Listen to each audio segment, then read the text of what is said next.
Good evening and welcome to the July 21st meeting of West Sacramento Planning Commission. We will start with the Pledge of Allegiance. Commissioner Moore, would you please lead us tonight?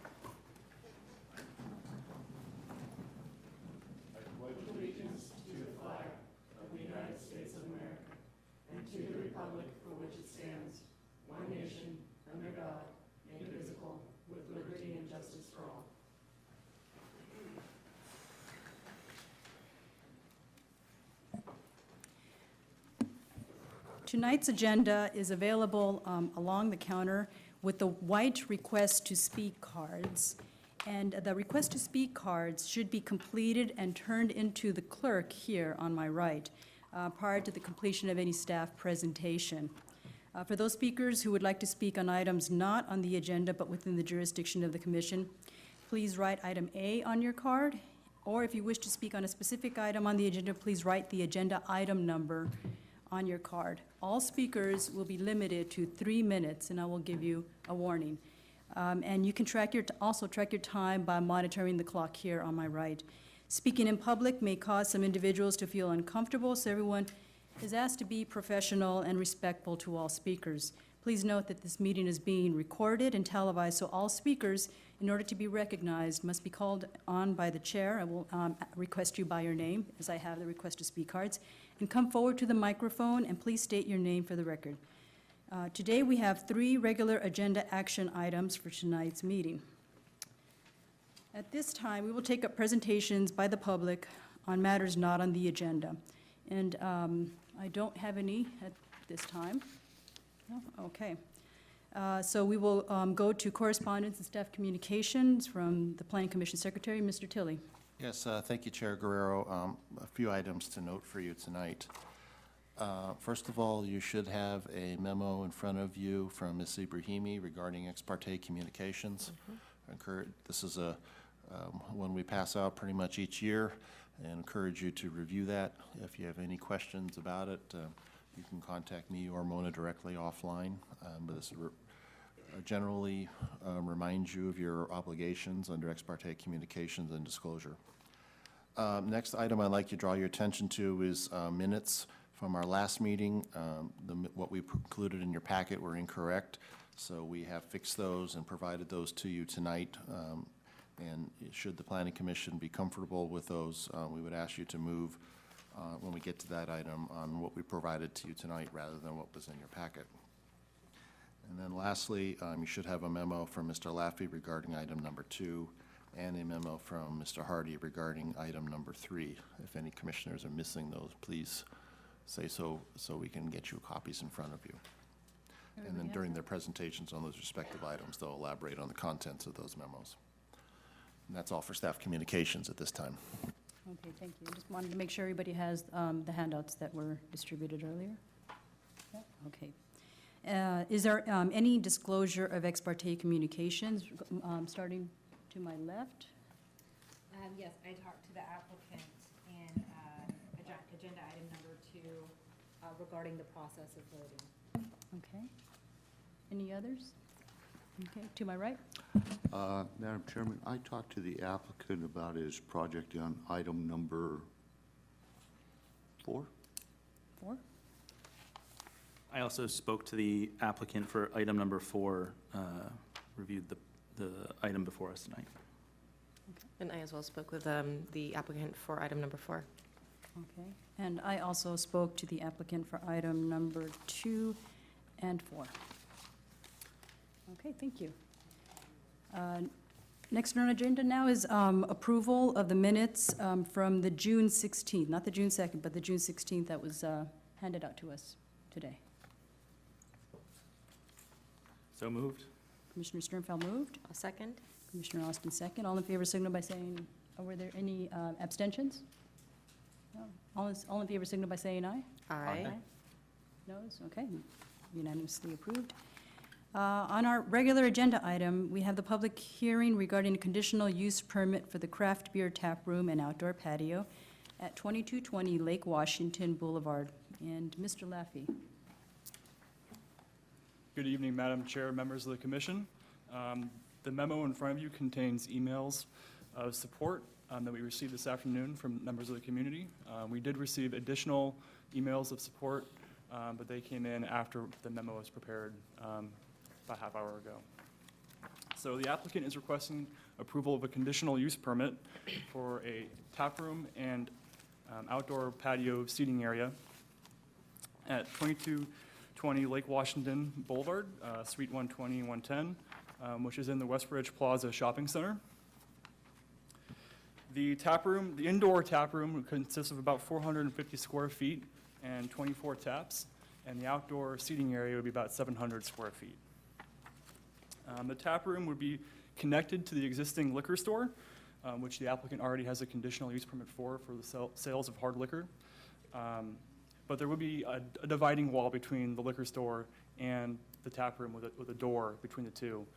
So they would be somewhat separate, but still a part of the kind of same business. So the applicant has already a Type 21 ABC license for off-sale general sales, and then Type 42 for on-sale beer and wine. So they already have the ABC license to do the tap room. Type 42 allows for on-sale beer and wine. And lastly, staff recommends certifying a CEQA Class 3 categorical exemption for the project. This concludes staff's presentation. The applicant is here and does have a presentation. Okay, thank you, Mr. Laffey. And I have a question. You referenced that there will be a wall in between from the tap room and the rest of the store. Can you provide an explanation why that is going to be put up? Yes, the applicant, or the floor plan does show a wall in between the seating area and the sale area for the liquor store with the door connecting the two. There wasn't a description, there wasn't anything in the provided description by the applicant of why the wall would be there. Presumably be to kind of divide the two uses. Okay.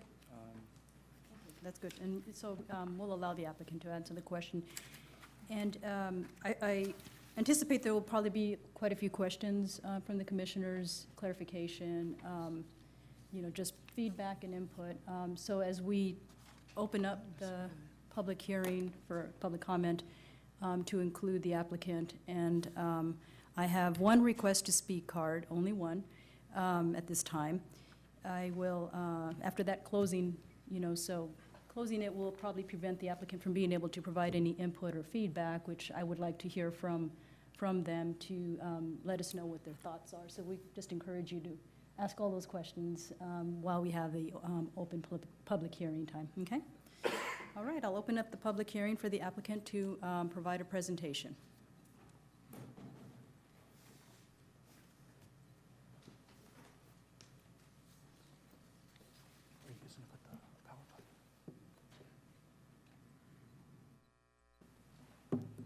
Good evening, Commissioners. First of all, I'd like to address your question. So ABC asked me to have a wall right there. Okay. And when I have a liquor store and to have that kind of a license, 42, I have to have a dedicated, I have to have a dedicated space to serve alcohol on premise. So that space has to be dedicated and ABC has to approve it. So if the city was to approve it today, they're gonna come out and do a walkthrough and make sure that, hey, there's no beer going beyond this point into the liquor store. There's no wine glasses. There's no consumption of alcohol beyond this point. That's why the wall is there. And then the only reason why we have the swinging door is that that does allow us to have it where the customers can go to the restroom when they're using the tap room. Thank you. Yeah. So good evening, Commissioners. Today I'm here to get an approval for expansion at Roco Wine and Spirits for a tap room and a wine bar and a patio. When I talk about this project, people ask me why. The reason is Sacramento is the 5th biggest craft beer market in the country, and we're the most followed craft beer shop in this region. We have over 15,000 followers, and on Friday to Saturday, we ring up almost close to over 1,000 to 1,500 people every day for just craft beer alone. We have been voted as the best craft beer shop by various media outlets, like Sacramento Bee ran the article on us that, hey, West Sacramento store takes craft beer business to new heights. We've been a, traditionally liquor store, and we changed the game by coming in there by providing craft beer, going out there to different places, different cities, trying to locate craft beer, trying to work with the local beer breweries to provide these craft beer. That's why the Sacramento Bee and the craft beer revolution, the movement in the community in the Sacramento, they've noticed us and they acknowledged us in Sacramento Bee. If you move on to the next article, you see that Sacramento News and Review. That picture should be here. But Sacramento News and Review, they voted us as runner-up on the best craft beer shop. Just because, our wild enthusiasm, being on the social network, having 15,000 people follow us, and those 15,000 people are not just West Sacramento residents, they're following us from all over the country. I get emails from customers from Texas that say, hey, we're planning a trip to Northern California. Whenever we do, you're #1 place on our list to come visit. I have followings in Chico. I have following in Reno. Like, you come and stand at the store on Saturday, we have people driving all the way from Chico, Reno, just to pick up craft beer.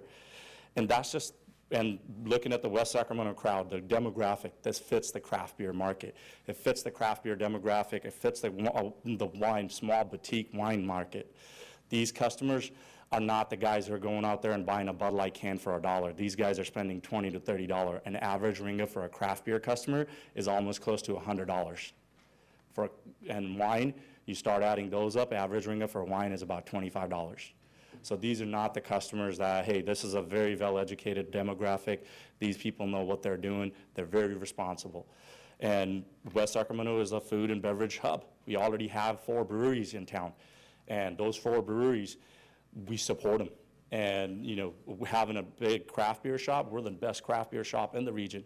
We're the 5th person that makes this brewing region, the brewery region, even the wines in Clarksburg, we make them shine. We're the platform that they can showcase this at. And then from the customer standpoint, from brewing standpoint, we become such a specialty and craft store. It's not just about the beer and wine anymore. Brass Clover Coffee, right in Oak Park, they started brewing cold coffee and they started packaging it. They go out there and they search for stores that are crafty enough to carry their coffee. Who did they pick? They picked Roco Wine and Spirits as one of the first retailers to put their coffee at. When you have wineries out in Clarksburg, 2 brothers, they come back to Clarksburg. They join up with West Sacramento resident to open up a winery. Who's the first retailer they reach out to? Roco Wine and Spirits to carry their wine. Jackrabbit, YOLO, Bike Dog. The first day these guys started bottling, who did they reach out to? Roco Wine and Spirits. So we're not just supporting the residents, we're supporting on the back end too. And my business has gotten so much more popular that we have created so many more jobs and so many more opportunities for other businesses. We have guys that we're hiring locally to market us. We have guys that we're hiring locally to build our website for us. So it's a whole thing as a togetherness, and then we have guys like, New Glory, Julian, he's a West Sac resident, even though he doesn't have a brewery in West Sacramento. He goes out there at 5 o'clock in the morning, works brewing beer and canning stuff till 11:30 at night to make sure that Roco Wine and Spirits is the first one to get his rare beer releases.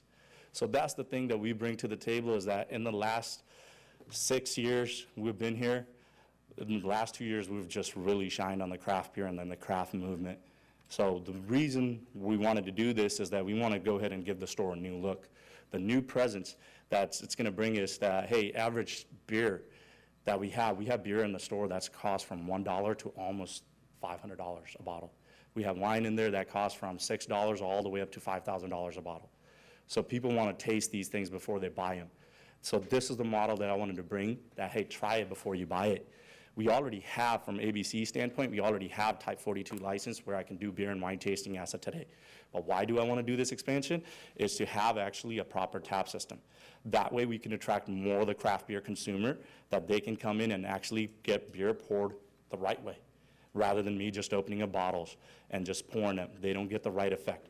We can also go to these local breweries like Jackrabbit, YOLO, Bike Dog, Rubicon, for example. They're huge. But these guys do a lot of one-off beers that I cannot get because it takes them almost 3 months to bottle a beer. But if they have them in kegs, I can go ahead and put that out there. And with my platform, I can send that message out to 15,000 followers. So that's what we bring to the business side of the world.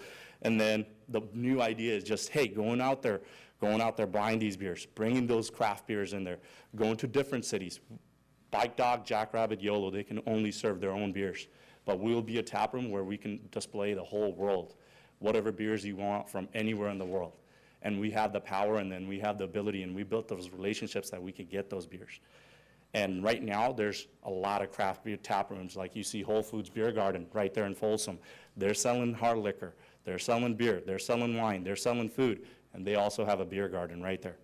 And people are going over there to drink beer every day. People are going to Pangea downtown. People are going to Final Gravity in Roseville. People are going to Bay Area, City Beer Store, Tornado, all these places, but we do not have a craft beer tap room in West Sacramento. We only have breweries. To complement those breweries and the wineries in the region, we need to have something like that. That's all I got, and I'll open it up to questions for you guys. Okay, thank you very much. Thank Very you. good presentation, Thank and I appreciate all the background. I'll start to my left, Commissioner Tumber.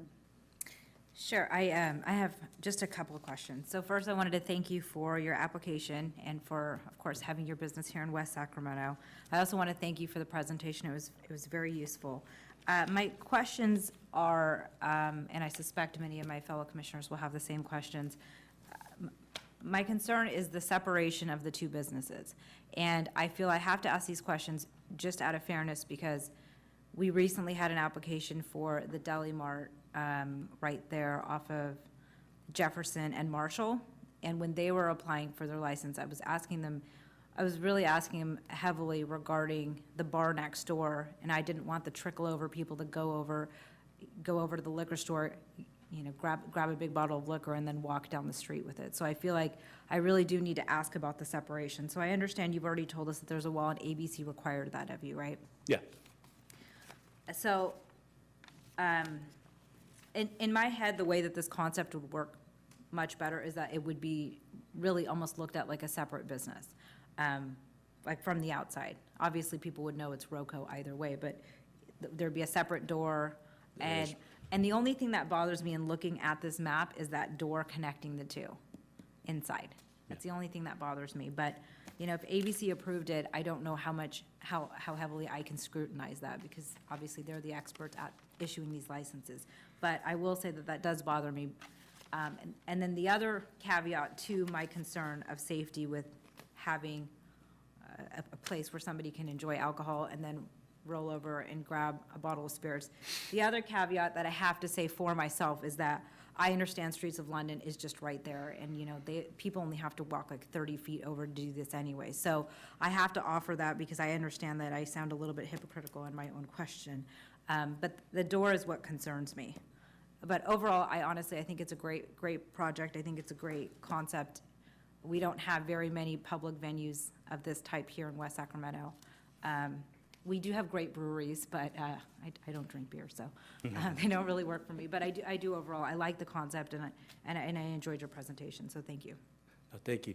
So a couple of questions, concerns that you had. So with the door, yes, the door is there. That door, construction-wise, we needed that door because otherwise, where are you guys going to go use the restroom at? People are going to drink beer, and they have to go use the restroom. So that's why we needed that door right there. The other thing is, even if we seal it off, then people can just walk around and then grab a bottle. Another thing that we are doing is that being socially responsible for that, we did account that, hey, somebody going in there and drinking beer and coming over here and buying a bottle of liquor, or even picking up more beer or wine and taking home with them, what could be done about that? And even ABC holds us liable that if somebody is already too drunk and we're selling them alcohol, they can hold us liable for that. So when we consider that, what we're doing is that when we do open the tap room up, we're going to have all of our staff trained on high tolerance to measure out that, hey, if the people drinking over here, they are not socially ready to go ahead and drive or go buy alcohol, don't sell them anymore. So we'll have staff go through a mandatory training to be able to notice, and that's a similar thing that breweries and wineries have to go through and bars have to go through to kind of be able to make that judgment call that, hey, if somebody's had way too many, don't give them another bottle. And just to follow up, maybe a suggestion would be just the way that you lay out your merchandise on the path to the bathroom from the tap room. maybe you could just be considerate of, I guess I would put the spirits in just a different location, so Oh, yeah, it's not on the the path. spirits but- are gonna be all the way across from the tap room. They're not gonna be nowhere close to it. Right. The spirits are gonna be closer to the register. I don't know if you guys have the plans. The spirits will be the furthest thing from the tap room. The only thing that'll be closer to the tap room, the walls are gonna be the cooler, actually, a walk-in cooler, so they'll have craft beer accessible to them right there. So if somebody wants to, when we do beer tasting events or wine tasting events, they want to buy those wine and beer, they'll have those available to them. That's it. That's the whole purpose of this thing, is that, hey, try it before you buy it. Great. I don't think that our map specifies exactly okay. what merchandise would be But yeah, placed so where, the- but I appreciate your explanation on Yeah, that. thank you. Thank you. Dr. Kelter, do you have any questions? Commissioner Leavitt? Just one comment. Thank you. I think this is one of the businesses our community would support. I would actually love to see this type of business in the waterfront district. Someplace where yeah. we're gonna have a lot more foot traffic in the future. You'll have, I don't say party goers, but individuals going to the games, to the music festivals. This is the type of business that I think our community will support in those areas. I don't think this is the ideal location for this project, but I'm generally supportive. So, thank you. Your idea is well taken. David knows that, that I'm already working on the next steps. Thank you. And that's it. Done. All right, Commissioner Moore? I actually have, I have to agree about the door going into the liquor store. That concerns me because I recall when you guys first came aboard, it's kind of like a little 7-Eleven store that's a liquor store. You're selling candy, you're encouraging kids to come in. I'm still a little concerned by all that because that's, now you're encouraging kids to be in the area and that, I don't know, that bothers me. So, we've already done wine tastings before there, and we already have wine tasting license, so we occasionally do wine tastings there all the time. And as far as my demographic goes, yes, we do get some kids coming in there, they buy candy, but not anymore. That has gone down with the new tobacco licensing laws, that you have to be 21 and up to buy tobacco, so that has cut down our customer. And the other plan is that, hey, you guys are approving an AMPM right down the street from me. So EMPM has a better access than I do, and all my candy business is pretty much gonna be gone away anyways. So, Well, I just recall that from the last time you were here. My other concern, and I'm trying to make sure that it's there, and it dealt with the handicap access down at the, I guess it would be the southwest corner of your building. That's where the access for handicap coming from Lowe's or coming from the main thoroughfare out there, that's where the handicap comes. Is there wide enough walkway to get around your little area to accommodate that? oh, yes, we made sure, one of the big, first things that, when you go to the city to plan anything out, that's one of the first thing they ask for. They actually made me go to an architect and get plans drawn out. And I'm looking at this, Yeah. but I'm just trying to make sure, because it looks like it's right on the very edge, Maybe in the diagram, but everything is ADA compliant. so that they can come around that. Yes. Okay. That's it, thank you. All right, thank you. Commissioner Sternfels? Yeah, I just had a comment. I'm really pleased to see you here tonight, and I'm very proud that your business is here, and you should be very proud of yourself for the wild success you've had here. I think this is an excellent project. We have several I've purchased from several similar concepts in other places and in other countries, certainly in Europe. This is a very common practice. And what I think you're doing is turning what is now a place people come and leave into a community gathering place, which I think our community needs more of. So I think this is a fantastic project. I don't share any of the concerns of my colleagues at this point. I think you know where the liability lies as the ABC license holder. And you'll figure that out. So thank you for bringing the project forward. I'm happy to move it without any changes at the right time. And thank you for your good work in the community. Thank you. Like, yeah, so, even from ABC standpoint, as far as Sacramento ABC is concerned, this will be one of the first ones in Northern California. So this is a historical project for the city of West Sacramento. I know we like to do a little bit of edgy projects, so this will be a great project to add. There's a lot of licenses that are in Southern California where there's liquor stores and they have tap rooms. Those guys even take it further where they can actually do bourbon tastings too. That's good, thank you. And Commissioner Austin? Yeah, I as well only have positive things to say. So thank you for your enthusiasm. Clearly, you care deeply about as far as being a business owner and running your particular business. So thank you for doing work here and continuing to take a chance on West Sacramento. And I also have no qualms about moving this item when the time is appropriate.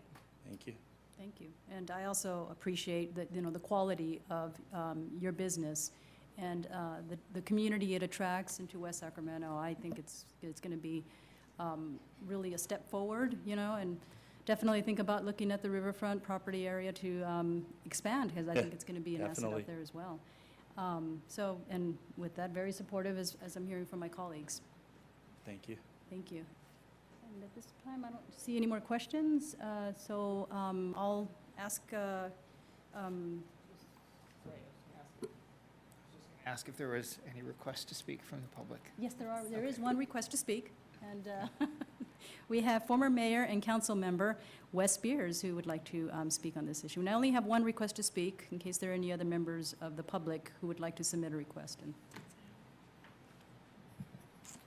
Good evening, Commissioners and Mr. Moore. Being in my favorite chair, that you're off to the side, he can take a little late-night nap if he needs. Seriously, though, I listened to all the comments and read the staff report. Thought it was a very good staff report, covered all the issues of what a city needs to do before they authorize this. I just wanted to add my voice to the support for this project. And a couple of things. One of all, tap rooms today are family-oriented. It's not absolutely unusual. In fact, my grandson-in-law from France, he's the one who owns New Glory. You have babies and dogs, and it's just a fun place. And they're in the business of providing a product, but they also sell it at the same time. So it's not unnormal to have it this way. But I think that, more importantly, and one of the comments I heard, of course, the river would be great. We've been working on trying to get to that point for 2 decades, but we're not there yet. And Southport doesn't have enough venues. Southport has a lot of nice residential, but this adds as was pointed out, a community gathering place, and it's a good area to do it. It doesn't really conflict with any other uses, and especially in the evenings, it'll be a good place to go. People that go to craft breweries generally are spending too much money to run next door and buy a bottle of liquor. I mean, that's not their point. Craft brewery is just exploding in flavors and pairings and everything. So it's really a nice new concept. I think it's a good fit for Southport. I also think that we're very fortunate to have such an exciting businessman as Roe championing this project. He's one of the more exciting people, and you could tell he had to slow down his excitement while he was talking to you so everyone would understand. So I don't want to belay the point, but anyway, I do think this is a really good project for the area. I think all of the material matters have been covered in your staff report, and frankly, by the ABC license, they're the ones that really govern that particular area. So just want to again express my support and thank you. thank you. Thank you. Done, huh? All right, are there any other questions or feedback, comments among commissioners? I will close the public comment, public hearing part, and bring it back to the commissioners for further discussion. Given that there's no further discussion, I will accept a motion to approve. I move to approve the project per staff recommendation. Okay, Second. all right, Commissioner Tumber moves, Commissioner Sternfeld second. All in favor signal by saying aye. Aye. Any noes? Any abstentions? All right, unanimously approved. Thank you very much, and good luck.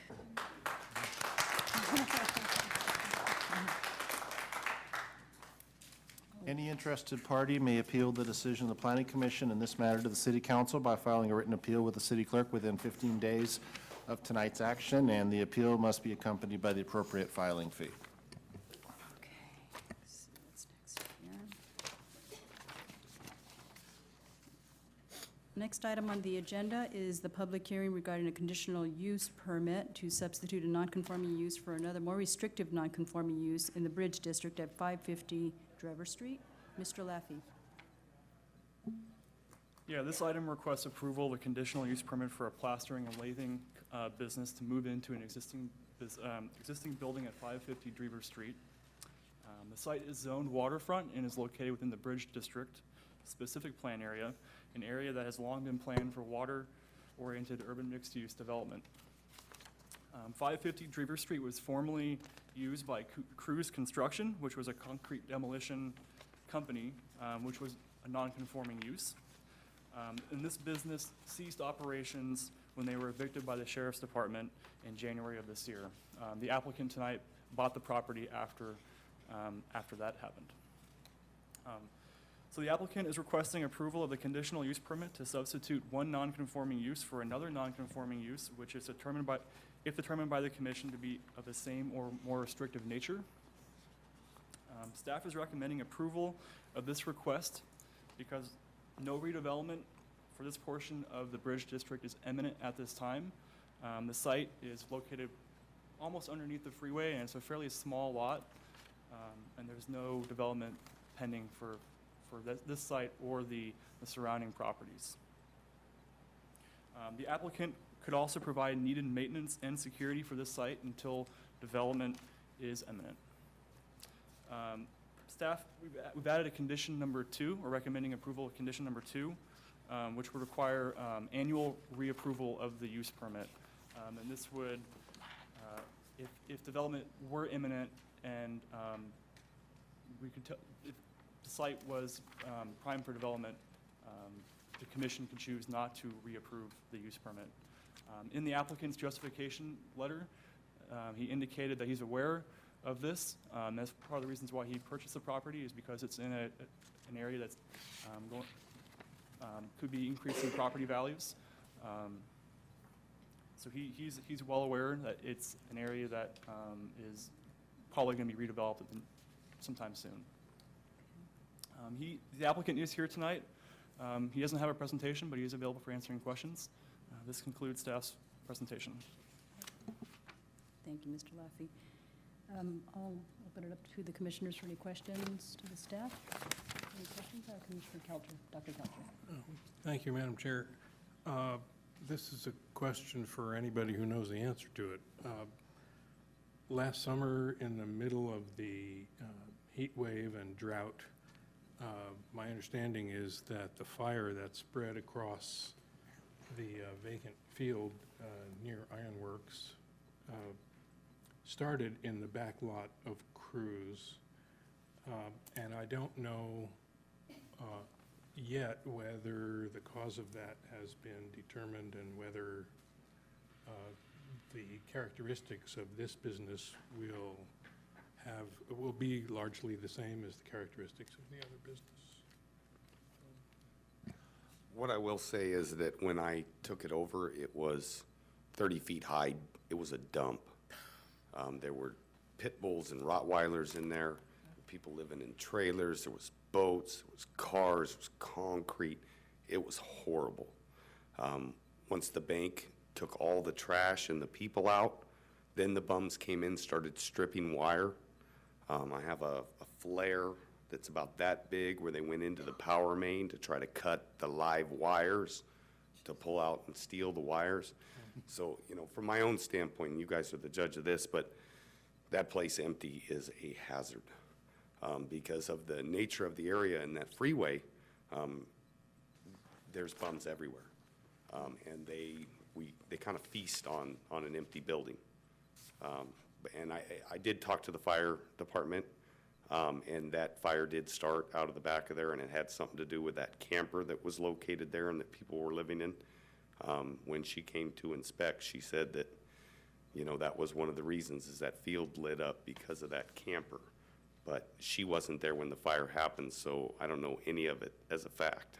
All right. And at this time, we don't have, we're not on the public comment section in the public hearing. Oh, I'm sorry. That's okay. Just wanted to let you know.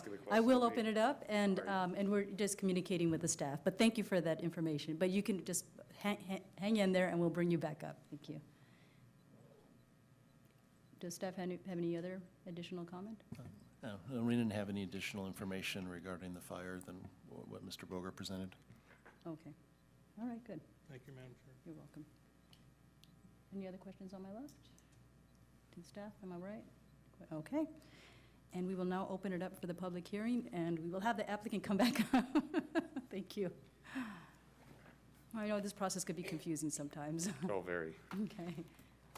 And if you have any, reading the staff report, there was, quite a bit of activity. If you wanted to speak a little more about that, anything else you wanted to share about your What- plans? I bought the property, I was looking in West Sacramento. I came from Applegate, up above Auburn. And I was trucking all my material down the hill to come through Sacramento, to go to the Bay, to go to Fresno, to go to, various areas where I do work.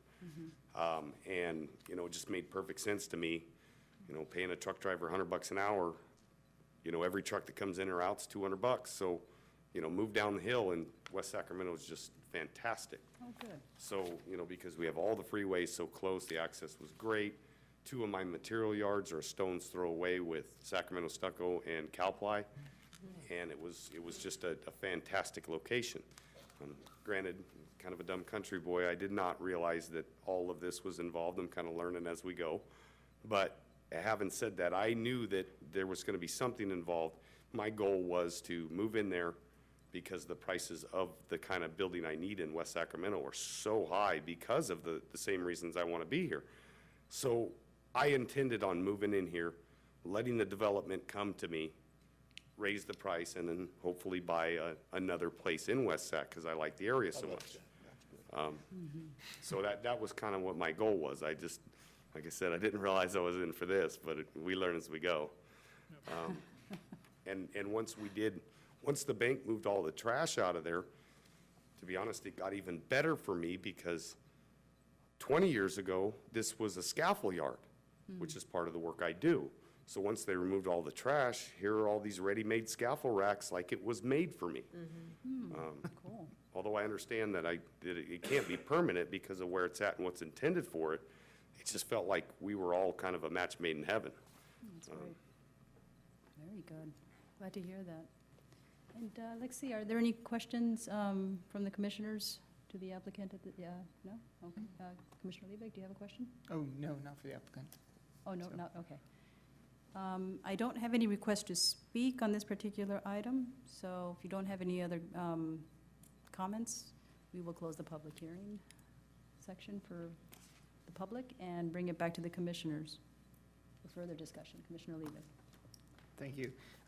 Thank you for coming and speaking and for your interest in the city. And I'm glad that you were able to find a location, and I can commiserate with you on the conditions that your property is in. It is in the waterfront district, and this area is set for development, which is described more as a mixed-use type of a development. So there will be residential units closing in on you somewhat, I would say somewhat rapidly over the next 10 to 15 years. And, for better, for worse, yes, your property values will probably go up. That's for the better. For the worse, you will eventually be forced to move unless the zoning actually changes. I do appreciate condition number 2. Without that, I would not be supportive of this project. And that is because generally this commission has been enforcing the zoning. We recently have not allowed one of an active business to continue as developments have begun near that site. So as developments do encroach, I think our awareness will heighten. So I'm okay with this, with condition number 2. But generally, these make me a little uncomfortable, but I definitely see some benefit in at least having this project being used, this project site being used. So, thank you. All right, thank you. Seeing that there's no other, yes, Commissioner Ross. Well, I just want to echo what Commissioner Liebig said. I want to be cognizant of the precedent. Let me back up. Thank you so much for coming to West Sacramento. We're very excited to have you here, and particularly a very difficult property and a very unique location. So thank you for coming and giving your girls a civics lesson.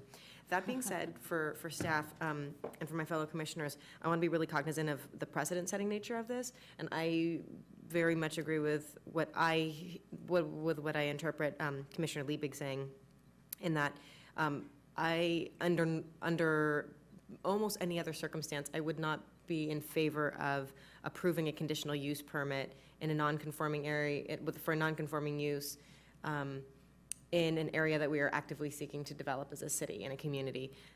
That being said, I think that you've articulated very well my stance, and I'm very excited to see you here. So with that, again, with condition number 2, I'm very happy to move this forward.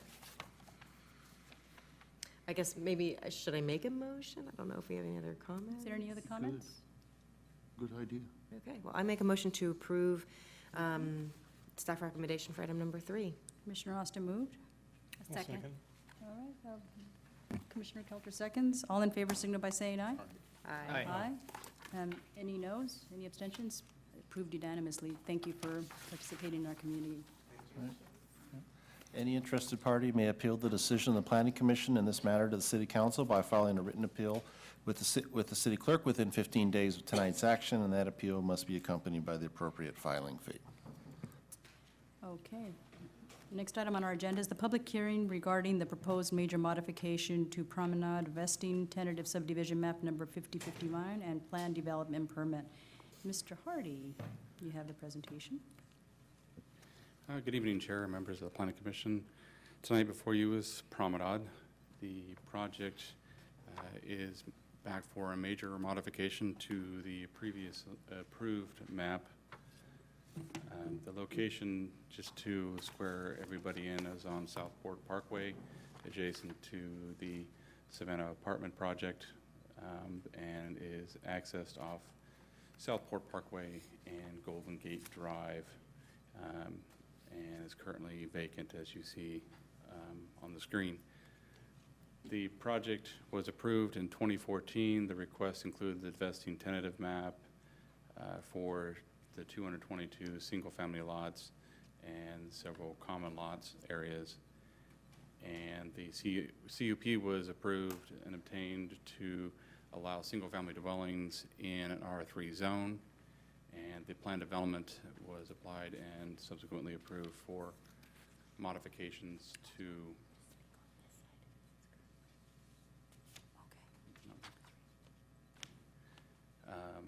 the plan development was required due to several exceptions needed to comply with setbacks, standards, lot size, floor area ratio, and open space. The project was ultimately approved with all those entitlements granted, subsequently was sold to the current developer, and they are seeking to modify the approved map. The common lots are the only areas that they're looking to reparcelize as part of the project. The actual single-family dwelling number, which is 222, is not changing. It's just the common areas of the lots, so the open space areas and the alleys and the roadway. The other piece of the project is on the Lot M, which is a large triangular piece on the western edge of the project, and the tot lot on the eastern edge towards the southeast corner of the project. They are also requesting to modify the previous approval. Lot M had a clubhouse, and the tot lot had some minor equipment out there.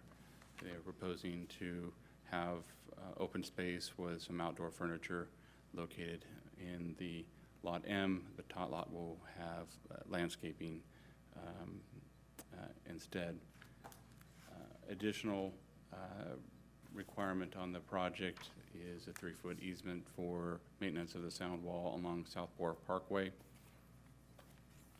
In the event that there is any maintenance needed on that wall, should there need to be some As the project was approved, it meets the requirements of the various policy documents and Southport Framework Plan, SIP. It meets as currently, it's right at the minimum density requirement required for the range of 12.1 to 25. The applicant did have some comments on the conditions, and staff agreed. And as part of the communications earlier, you received some of the minor modification and clarification to the conditions. Substantively, there's no change in the project. It's just a clarity of the wording in there. And upon the beginning of the meeting, the applicant reviewed them and, to my knowledge, is in agreement as modified. That concludes my presentation. If there's any questions, I also have Wendy Williams for Development Engineering present, if there are any questions of other staff as well. All right, thank you, Mr. Hardy. Are there any questions from the commissioners to my right? Yes, Commissioner Austin? So I believe that the Planning Commission approved this project originally in, I believe, 2014, and I wanted to give a little bit of background from my perspective as a commissioner for those who were not on the commission at the time, and I was hoping that you could confirm or clarify anything that I'm sharing as staff. So at that time, the project came forward with as a gated community, and that was an inherent part of the business model of the original applicant, which is a different applicant than we have tonight. I was either the only or one of two commissioners that voted against approving it that night, although it did pass, and the City Council overturned the Planning Commission's decision to include gates and subsequently made that change. It is my understanding that because that business model was a critical component of the original applicant in 2014, that they have decided to not pursue developing the site, and that's actually why we have a new applicant. Can you kind of confirm or clarify anything that I've mentioned? Were you here at that time, or maybe David Tillican?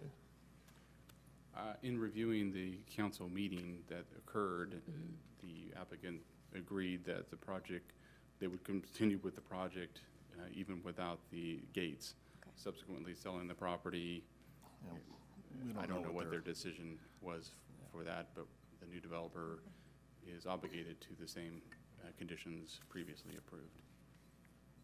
Mr. Till, you look like you're squirming. You have anything? Oh, I'm sorry, we don't necessarily know what the motivation was for the prior developer to sell, but we are here with the new developer this evening. Right. And then another thing I'd like to confirm too is, can you confirm that the project as submitted is consistent with the general plan and the Southport framework otherwise? I mean, you know, as submitted? Are there any inconsistencies that we should be aware of or highlighted? None that haven't been already noted. Okay, great. That's all I have. Thank you. Martha, could I? Oh, sure, Commissioner Moore, go ahead. I guess my primary concern is that it was approved as a gated community. And when it was approved as a gated community, the streets were going to be a little narrower than city standards, as I recall. Are these streets being built to city standards today? I'll ask Ms. Williams to Williams? address those questions. Thank you.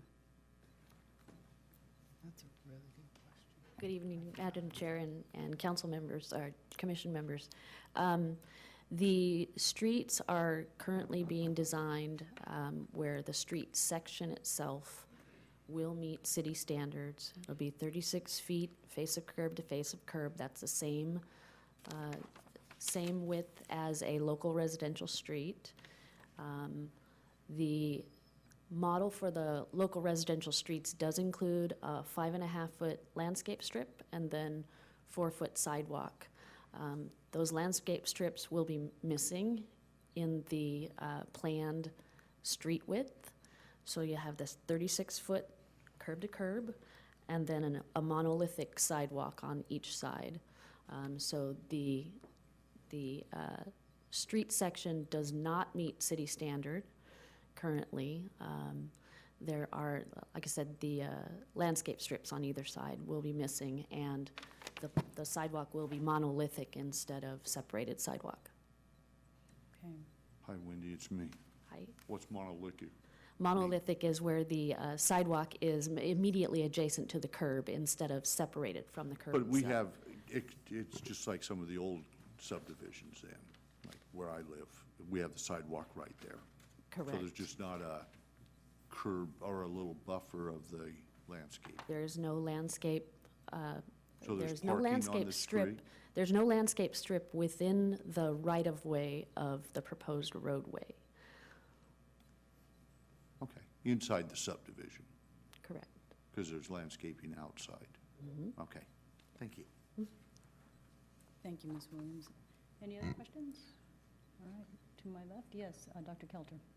Thank you, Madam Chair. Again, I'm not sure to whom this question should be addressed. It has to do with the deletion of the swimming pool. Okay. Well, just ask the question and whoever can answer. So that seems like a pretty major change to me.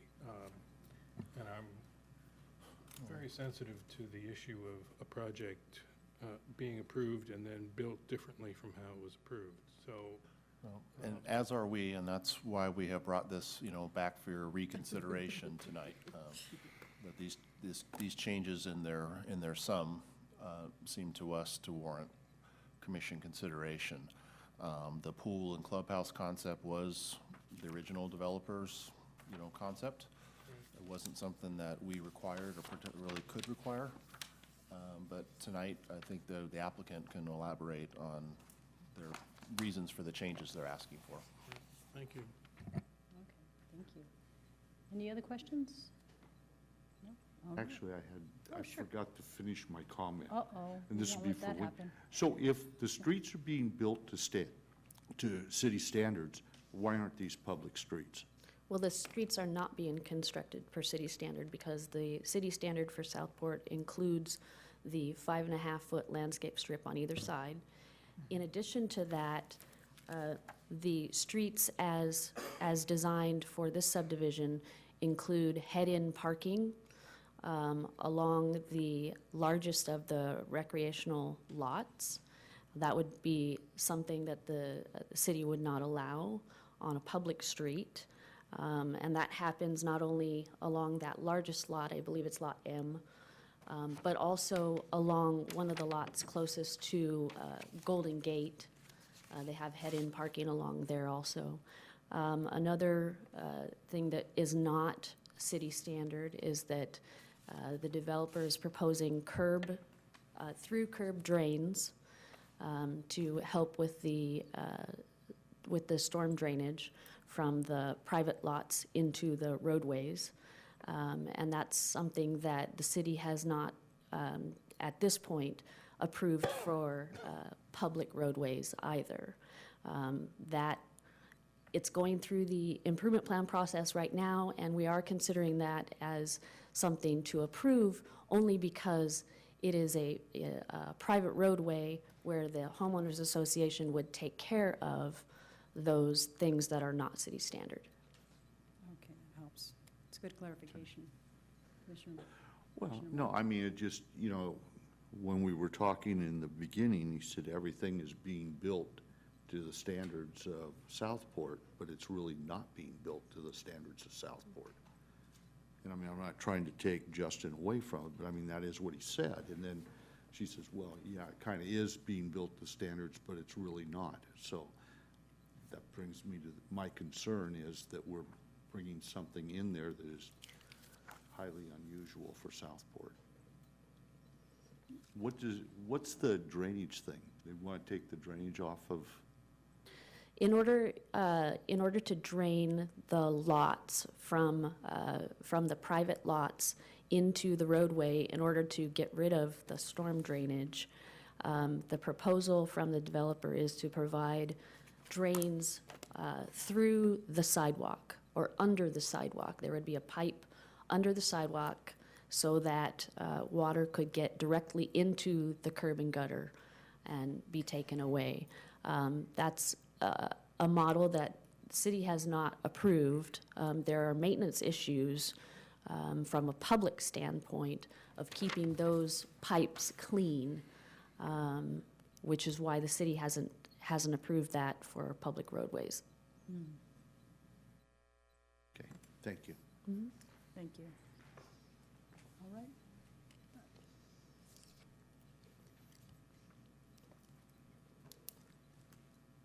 Okay, so if there are no other questions, I'll bring the applicant up, open it up for, the public hearing. And you can introduce yourself and what's your presentation? Good evening, Madam Chairman, members of the Planning Commission. My name is Patrick Hannafy. I'm with GBD Communities out of Roseville, California. We appreciate the opportunity to bring this matter before you this evening, for your consideration. And I'd also like to thank the staff for getting it ready for your consideration. We support the staff recommendation and the conditions, the errata to the conditions and the conditions of approval. I have a brief PowerPoint that I would like to share with you. It kind of provides an overview of the project and our request, and I kind of elaborate as I can go along here.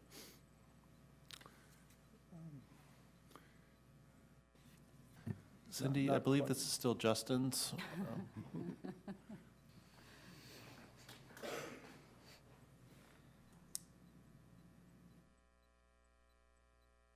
There we go. This is an overview of the project. I won't get into any great detail, but it just sort of shows you the relationship to Southport Parkway, the subdivision to the south, the Bridge Island subdivision, the Savannah Apartments on the west, on the east, and Promenade Street. Next. Our request, the project description. Again, I'm kind of repeating what the staff has done, but it's a high-density, single-family residential subdivision in the R3 multifamily zone. It has 222 dwelling units on 18 acres in the Southport Industrial Park. It's a green court-style development with paseos that will serve the front doors. It's rear alley loaded to the garages. The main component, one of the two main requests that we're making this evening is to substitute a park for the pool and the clubhouse. We're making that substitution request primarily on the basis of trying to make the project affordable. I'll get into that a little bit later here. In addition to the proposed park, we'll have 3 other pocket parks within the subdivision, and it's planned that the homeowners association will maintain the landscaping, the open space, the common open space areas, the streets, and the park area. Our buyer profile is largely key to those that are seeking a flexible lifestyle. We're trying to cater to first-time entry-level home buyers, as well as move-down home buyers and single adults. Our emphasis is on affordability, and our objective is to try to move away from the gated concept and the amenity package that was structured by the previous developer. Recognizing now that there are more stringent down payment requirements to get into homes. There's been a lack of wage appreciation over the last many years here, and one of the more key components also is we're also trying to reduce the monthly HOA costs to our home buyers, so that they're not having to take on the burdens of the liability, the insurance, the security, and the maintenance of a pool and a clubhouse. We're also trying to put more money in the pockets of our home buyers so that they have more disposable income, as well as we're trying to compete with other neighboring areas like the North Natomas area. This is a typical view of our elevations. They're preliminary at this time. They're currently undergoing staff review, and it's a process that will probably be going to a hearing process at the staff level, and I think it's August 11th. This is a schematic of the park as we initially submitted it to the staff. We have met with some of the planning commissioners on a one-on-one basis. We got some feedback. Later on, I will kind of show you the changes that we are proposing to try to upgrade and make the park a little more robust. The key components of the park, and it sort of carries forward, but it's to have group picnic seating with a shade structure and a barbecue, adventure play with resilient surfacing, shaded lawn recreation area, a corner plaza with a seating wall, and it's kind of the nose on the left end of the project, but that's kind of a drop-off pickup point for carpooling, for gathering kids that might be going off to baseball or soccer practice or something along those lines, as well as a seating wall just to kind of sit there and rest. It has pedestrian connectivity through paths, and along the right edge of the graphic are the walks that will lead to the front doors of some homes here. Our justification is that we're trying to fit this to the buyer profile, the young adult target area, the play equipment. We continue to maintain it here, and as I move it forward, we're trying to cater to the preschool age group, but we've also added some other amenities that kind of target other age groups, and I'll show you that as we move forward. It's an area for social gathering for families and adults and children and caregivers. Again, we're trying to reduce the maintenance obligations, liability, and the items that I covered earlier to the home buyer, and reduce their homeowners' expenses, as well as reduce the maintenance costs and the O&M that would be associated with it. Also, since we are moving away from the water concept that was previously proposed, we're relying on the fact that we have a major regional aquatic center next to the high school, approximately a mile away as the crow flies. And we also have the spray ground down the street from us. It's very close. So the water activities we feel are there, and we're providing a complimentary program that's affordable to our residents, and we're suggesting that they can find the water activities elsewhere. The modification to the map, as staff has said, is primarily in two areas. And they're both kind of consistent with one another. We're trying to divide up the common area spaces into smaller increments so that we can convey them to the homeowners association and not burden them financially, especially in the startup phases of the project. So as the program or the subdivision builds out, we would be turning over segments of roadways and segments of open space areas that are kind of commensurate with their ability to fund the long-term operation and maintenance from the homeowners association dues that they're going to be receiving. The open space areas are also kind of divided up a little bit to separate them in terms of what the developer will install and turn over to the homeowners association, and then what the builder will do. In the case of the builders will be building homes, disturbing areas out in front of those homes, so that there will be an obligation for portions of these common areas to be completed by the builder and then turned over to the association once they're out of the way.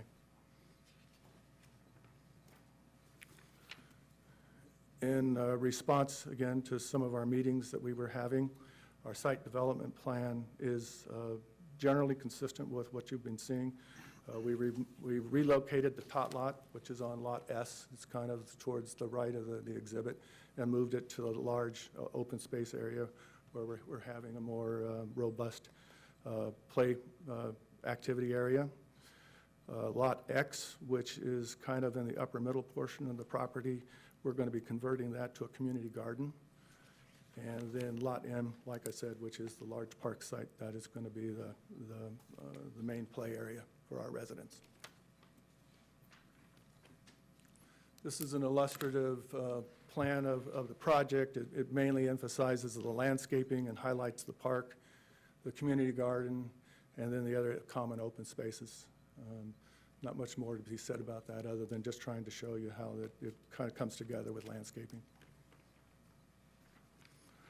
The next exhibit is to demonstrate the pedestrian connectivity and the access that will be available to Southport Parkway, to Golden Gate Drive, and then as well as the internal circulation.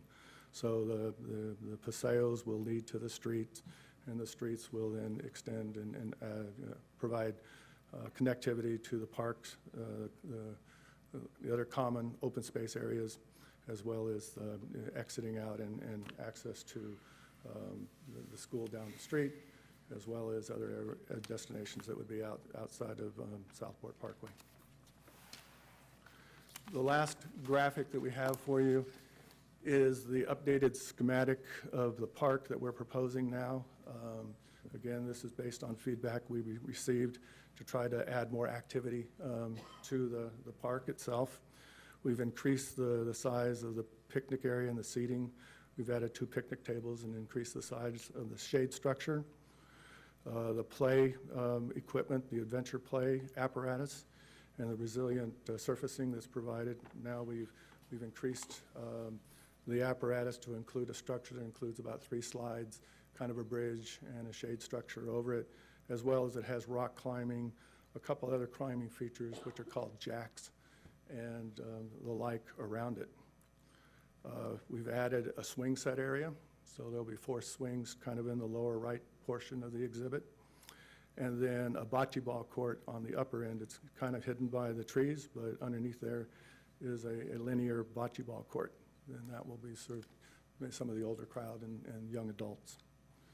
We feel that these facilities are complementary to the other facilities that are in the area, primarily the Bridgeway Island School, half a block down the road, which will serve larger and more mature kids, as well as, again, stress the affordability that we're trying to achieve here to compete better in the marketplace. We're proposing a park facility. We think that we'll get more active use than a pool that might only get used 6 months out of the year. We think this will be a better situation for our community. That's really all the comments I have for you this evening. Thank you.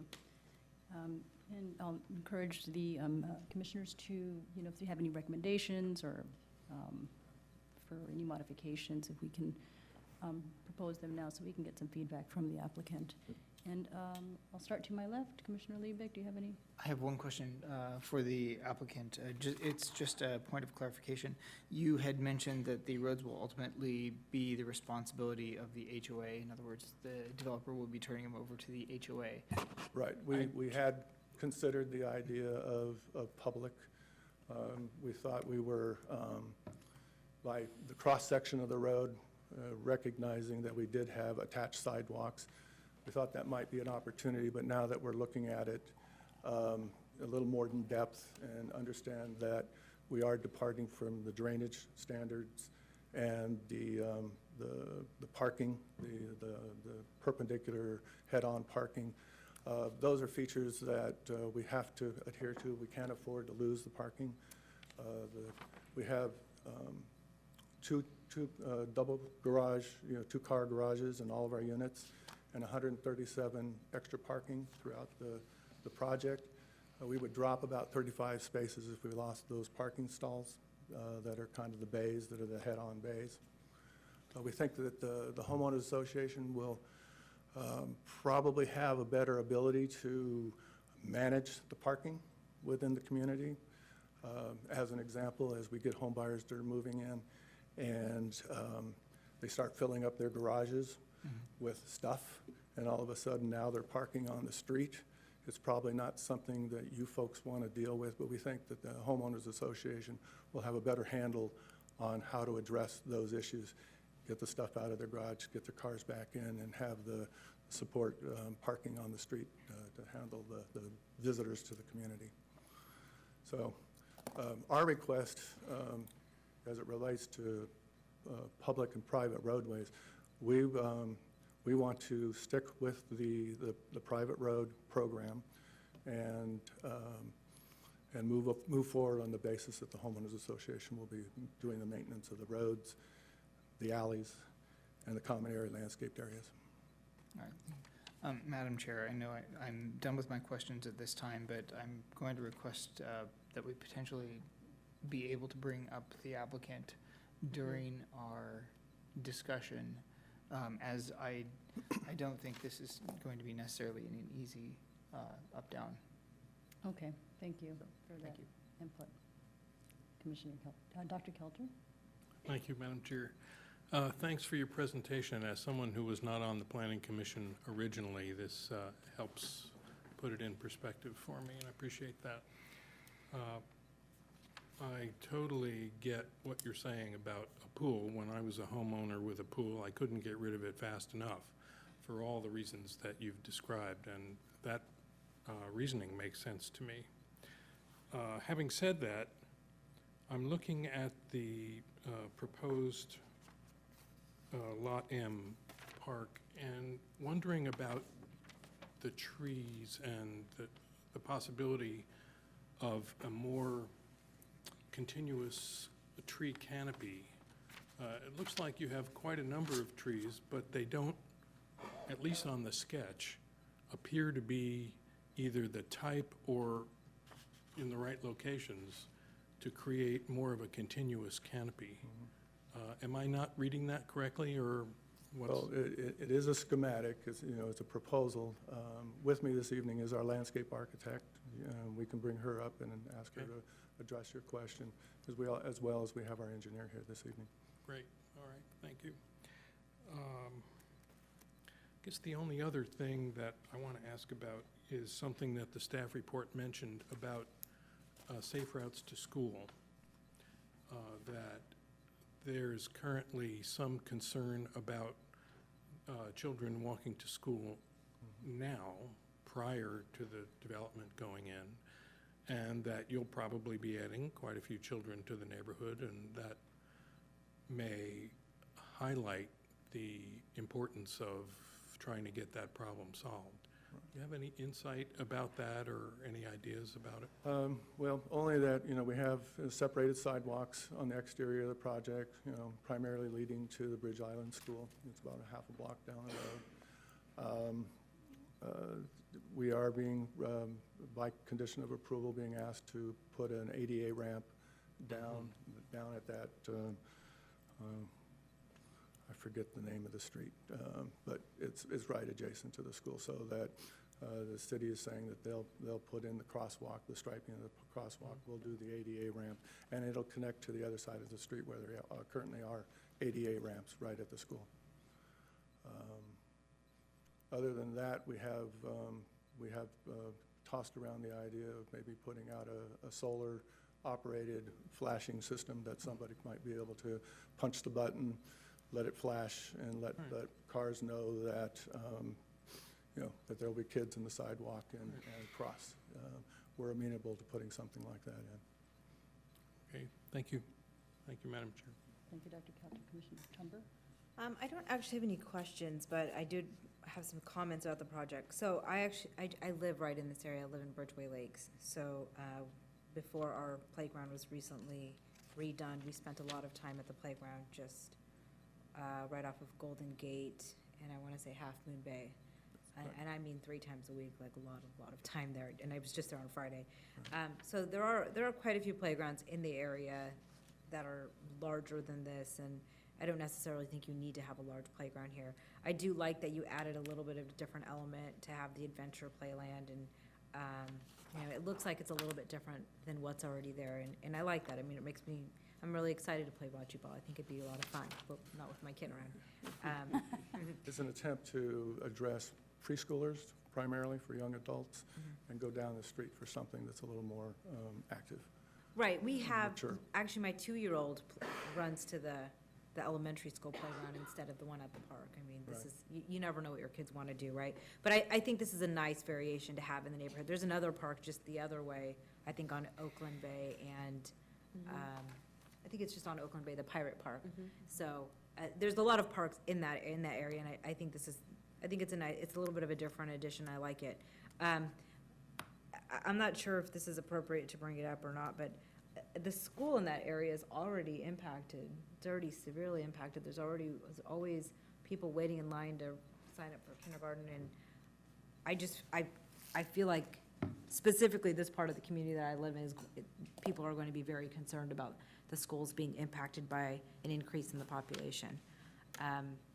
you know, that's not really for you to address, it's just a comment I had. Another thing is I understand that this was originally proposed as a gated community, and that makes a lot of sense to me as far as like eliminating the swimming pool.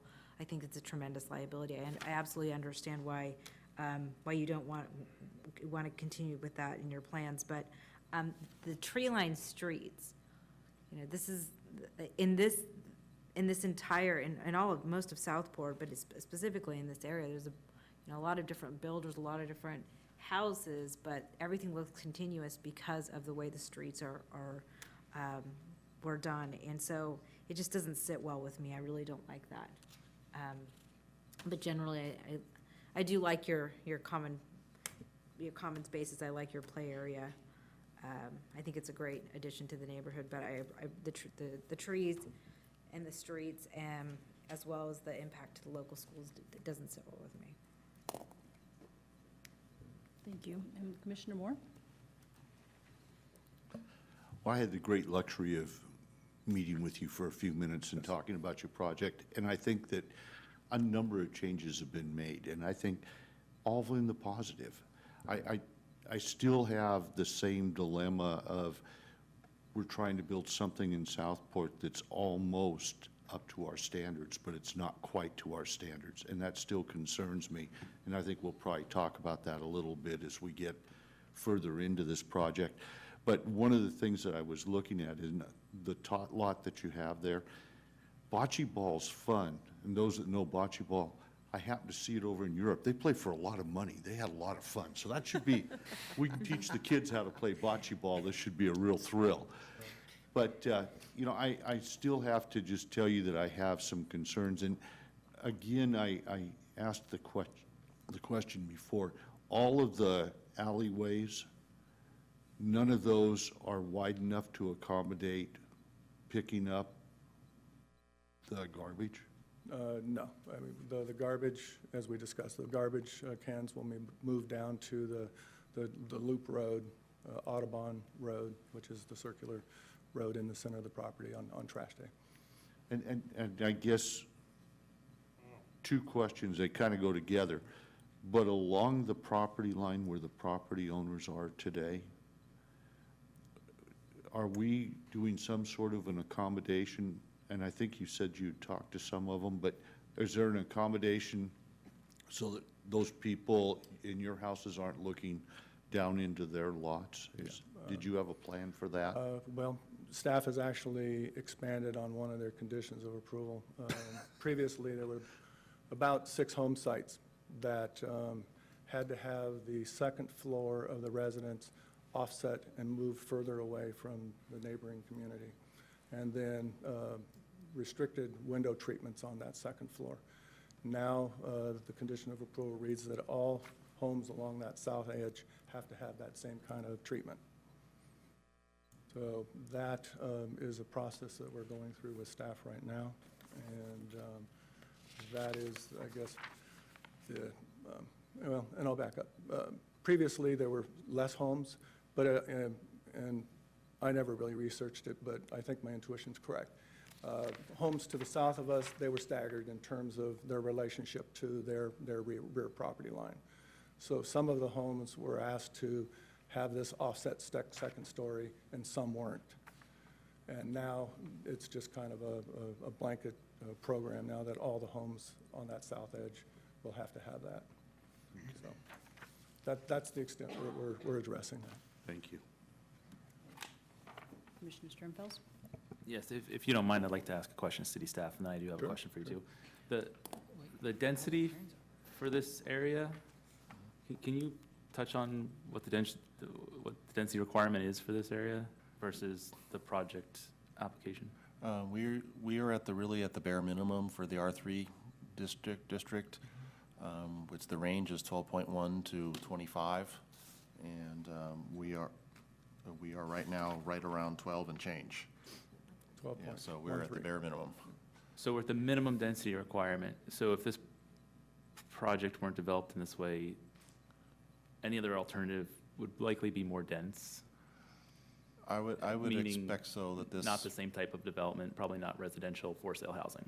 Yeah, it's very conceivable that, you know, apartments would be the most likely other option here. Thank you. For the applicant, appreciate your presentation, and thank you for the time, too. I heard earlier questions about the streets and whether or not they're public roads or private roads. One of the things that I'm thinking more about is the park. And I think it's because it's an evolving concept, but can you touch on whether the park will be public park? Will it be a city-owned, city-operated park, or will it be a private park? It'll be a private park. And can you talk to all of us about some of the differences between a public park and a private park? Not necessarily, other than I know, you know, the city would have a park master plan and try to strategically locate their parks, you know, around the community and have them complement one another. So would a private park be built to the public parks standards? Would they be the same standards? Maybe this is a question for city staff. I think Wendy would be helpful here.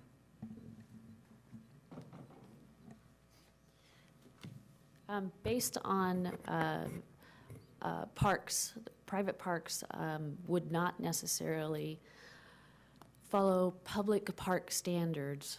And let me rephrase that a little bit. For location and size and what amenities that would need to go into the private park, we don't follow the Parks Master Plan for private parks.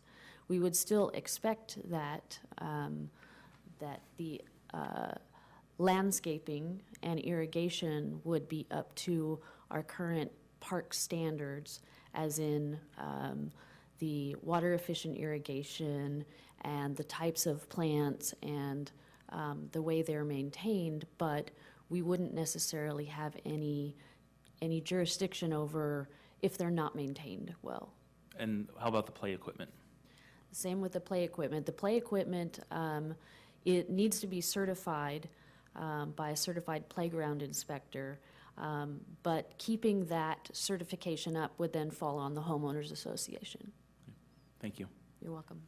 So for the applicant, if the park is a private park, it is therefore owned and maintained by the homeowners association. Is that correct? That's correct. So if my colleague, Commissioner Tumber, wanted to come play bocce ball there, and the homeowners association only wanted it available for her residents, would we have a challenge there from park accessibility to the public? You know, I guess theoretically, you know, it would be, you know, a private park, but I don't believe that it will be policed in that fashion. Would also like to add that I did contact the Parks Director prior to this meeting, and actually about a week ago, and we discussed the park amenities and how it would complement or integrate into the community. I was generally told that it was an area that didn't fall within her purview. That was really kind of a private setting that would be up to the developer to determine how to lay it out and you know, what kind of facilities would be there. So we kind of ran with it that way. So I'm kind of building on the theme I've heard from either the streetscapes and the landscape strips and the tree-lined streets. Consistent look and feel of our parks in our community is important to me. And I know we have several other smaller developments in the community where we don't have a park, but maybe we have a green space. And the original proposal for this project had a tot lot somewhere else in a much smaller green space. But this project has evolved in a way where if I'm driving into this neighborhood, this is going to be the first thing I see, and it's going to look like a sizable park. But it is not going to be a city park. It's not going to be a city-maintained park. It's not going to be consistent in look, feel, design with city parks. It's going to be a privately owned, privately maintained park. And so that gives me pause, more so than the streets. I can bend on the street piece because I realize the density, and I realize you're trying to make a project that works, and I totally appreciate that. And I think this is a good project, but I'm struggling, given especially the sensitivity around community accessibility that, you know, the previous commission that I was not on faced with this project the first time, and looking at the park as being a community-wide amenity, and how my personal opinion is all of our parks should be community-wide amenities. And so in thinking about the structure of both who owns and operates the park, and maybe fitting in with your theme of reducing HOA fees for the, for the residents, if there's some consideration to making the park a public park, and what it would take to go that route versus having a private park. So I'm not sure where I feel about that, but it's kind of an unanswered thought for me that's developed as this conversation's continued, so I wanted to be candid with you about it. I think in general, looking into the community, it's going to have a feel that it's part of that community and not necessarily, something that somebody would want to enter and get into the park. But I can't say that wouldn't happen. If it's a cool park, I'm a 12-year-old kid, I'm gonna bike over from wherever neighborhood I live to hang out at it. That's my, Right, no, That's- that makes sense, I understand. or if I'm a really big bocce ball lover. You may be. Thank you. Well done. That's all. Thank you, Commissioner Austin. So, again, just like I tried to do earlier, kind of framing the discussion, and I think Commissioner Sturfels raised some of the issues that I was going to address. So this area is zoned R3, and what that means, again, is that the density is roughly between 12 and 25 units per acre. To give a sense to you all what that looks like, that would generally look like apartment buildings that are generally 2 stories, just generally. So I invite you, you don't have to, but if you look at attachment 1, you see the Savannah Apartments. I think they're called Savannah. That's Southport or something. Anyway, flanking that to both, I believe, the east and the west, top and bottom in your map, those are both supposed to be basically apartment buildings. That's how we've laid this out. So these sites have been designed to look and to be like apartments. What I think the applicant in this case and in 2014 was proposing was modest, single-family ownership products. That's a fancy way of saying houses or units. That is very different than an apartment complex. So I think that's one of the reasons that we're all kind of struggling. On one hand, I think there's a lot of sense that we're trying to fit a round peg into a square hole.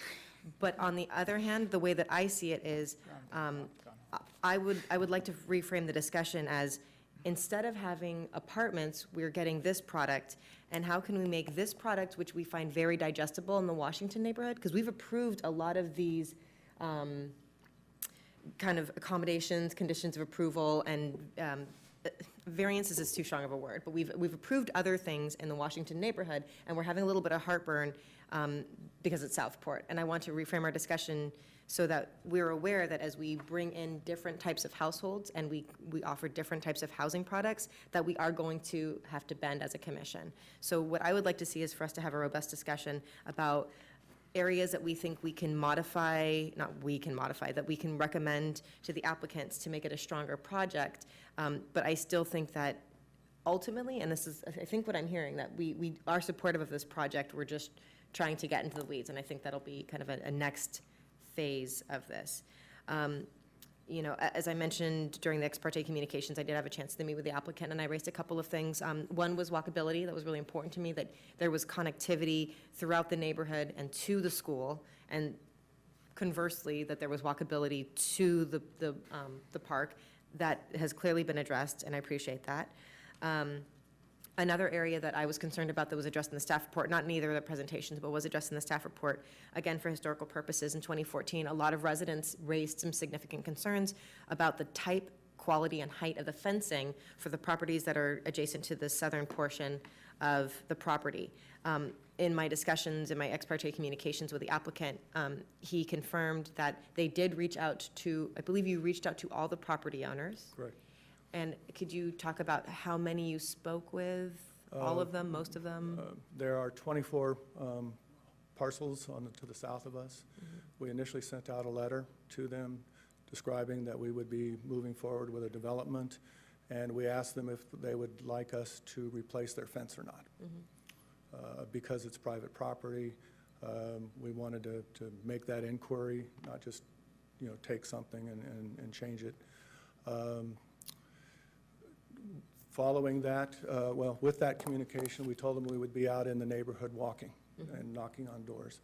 And so we went out on a Saturday and we knocked on doors, and for those people that we were able to speak to, we had the conversation, and those that we didn't, we left a little door hanger. We probably talked with half of the owners out there at that particular time. After that, we sent out another communication saying, we're sorry we missed you. We're still interested in knowing whether or not you want us to replace your fence or not. The end result is that we had 2 landowners that said they didn't want their fence replaced. We had 3 that just didn't respond at all, and the balance, or 80% of the homeowners out there, asked us to replace their fence for them. That also provided the opportunity to have a discussion, about the relationship of the project to their homes, and that occurred also.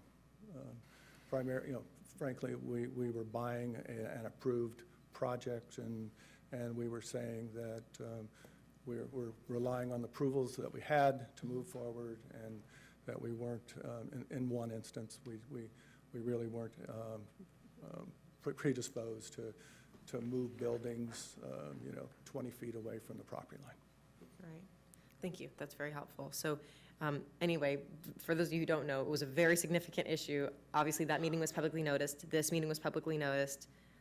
I think we have maybe, we'll hear what the public comment was, but there was a lot of public comment at that time. And I personally, from my conversations and from what you just said, I think that the applicant has really done some robust outreach, and that's important to me. So anyway, as I've said, framing this as this product instead of maybe like a low-rise apartment building, also to frame it as Southport infill, and compare this with what you have in the Washington neighborhood. I do want to say that I agree with my fellow commissioners who've voiced concerns that we want this to look and feel like the rest of Southport. So those are my comments for now, and I think I'm ready to get in the details after we move on. Very good, thank you. And I, have also, support some of the comments that my fellow commissioners have made. I won't be too specific right now. I think we're going to be going into some level of detail on some things that we'll be fleshing out with you further. But, from the presentation you made, I think the safe routes to school was one thing that I mentioned when it was presented first to us in 2014. I've noticed a lot of children crossing the street, they're with their parents, and sometimes the cars are driving too fast. And I've always been pretty concerned that, whether there's somebody busy, with their phone or whatever, and could just miss a child walking the street. So I think flashing signs with, like you mentioned, with the lights, and maybe having a speed put on there, because sometimes if they're driving too fast, it's good for them to be mindful of, how fast they're driving, so they can slow down. I know it helps for me when I see that, and if the light's flashing, or if the little speed thing is flashing, you're just like, yeah, you have to slow down. This is a school area. And I was also going to ask the question on the public feedback you may have received, and, we had that discussion, and it's good that, we do have one request to speak from a resident, and looking forward to hearing the residents' comments. But it sounds like from what you've had in your discussions with the residents that some of their concerns were addressed, and you've made some additional modifications in the plan. I like that you added the community garden in there. That's something that that I had recommended. I think it was something that it works in the Main Drain Parkway. There's residents who come together and grow their own fruits and vegetables, and they use that to share amongst themselves. I recall one resident saying when she became unemployed that she relied on that garden to feed her family. We think it'll be well received too. Yeah, yeah. It's there's areas all around the community where we have urban farming, and I really appreciate seeing that residents really get into that and can exchange ideas and do this on their own as well. I also share Commissioner Tumber's concern about the school and the density that we have there. I'm not sure exactly how all that's going to be addressed, probably not something in the purview of this commission, but you will be, providing, as far as any funding that's needed for the education system, and I think that's, Our development agreement spells out the obligations that are associated with that. Okay. And, I look forward to continuing the discussion on, the roads there and seeing what we can do to address the concerns of the commissioners to see how, if there's modifications we need to make. You mentioned, for the, there's an improvement plan in place that, that is being considered. We Ms. Williams. kicked off grading, our grading effort on Tuesday. We had our meeting with the city staff to kick off the grading. Okay. So that's going to get well underway within the next couple of days, and we'll probably go on for 2 weeks. And then the plan is to get our improvement plans released and then move right into the undergrounds and try to take advantage of the construction season. So go right into the sewer, the water, dry utilities, and pave before, the wet weather hits us, and maybe late October, early November sometime. Okay. I guess I'd only ask, one other comment. I mean, I know your purview is open to kind of address lots of things associated with this project. We came in to try to substitute, a park for a pool and a clubhouse and modify a couple, common area lots. That's our request. I understand that you can talk about these other things and certainly, won't go there, in terms of what you can and cannot do. But from our perspective, we would try to like to keep this thing focused as best as we can. Okay, thank you for that feedback. And the homeowners association is going to be responsible for the private roadways. And if we made modifications, I think that would it impact their fees? Would you have reconsideration, or was that something that the city is going to be sharing in the cost, or how does that look like? Well, they're privately installed, privately maintained. We don't want to, it's hard enough to design one of these things and bring it to fruition in construction, and we're trying to move forward as best as we can with what we have. We would certainly would prefer to avoid opening up our design, and getting delayed. That's kind of the kiss of death for us. Okay, so opening it up then potentially would cause delays, and that would be too challenging at this point. I would then, subsequently request that we be able to stick to the private road program, homeowner maintained, and allow us to move forward. Okay, good to know, thank you. Are any other questions from the commissioners? No? Yes, Dr. Kelter. Thank you, Madam Chair. There was a question that I hadn't thought of having to do with whether or not the waste collection trucks would be able to use the private roads. And did I hear that the answer was no, and that people would have to roll their cans to Audubon? Well, they'll roll their cans out of their garages and walk them down the alleys and then stack them on, up against the curb, one day a week. And there'll be a line of those, throughout. So there'll be a CC&R requirement that on Thursdays, there shall be no, parking of cars in particular styles. Yeah, some of those lots are going to be almost 200 feet away from Audubon. That seems like a long, pardon the expression, schlep. I'm not aware, in my subdivision, we do the same thing, but our streets are wider, so, people have to go 30, 40 feet perhaps. That seems like an awfully long way to have to roll a potentially very heavy garbage can. The standard lot width is 26 feet in width and 5 homes, 125 feet. Yeah. Right. My experience with our own HOA is that I think you're being very charitable when you think about how well a homeowners association can manage parking. It hasn't been very easy where I live. It's been the biggest problem in the whole development. And Well, I think from our perspective, I don't necessarily disagree with you. I think the homeowners association will have a better ability to deal with that, and as opposed to it being a city street and having to deal with the same thing and the same phone calls and that sort of thing. Yeah. I understand. Thank you. All right, thank you. Okay, if there are no other questions, I will have this particular request to speak by Mr. Skoglund.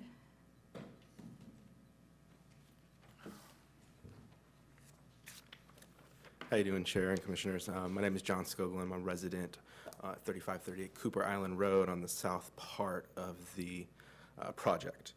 I'm coming to you today to discuss the project. I'm supportive of the project, but have concerns.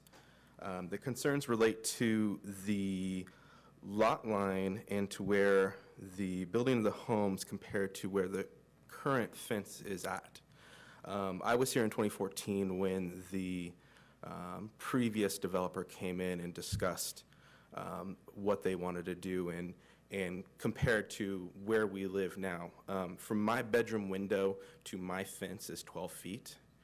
The previous developer wanted to put a green belt right there along the fence line of 5 feet, and then from there it would be a 20-foot wall looking out from my window looking out.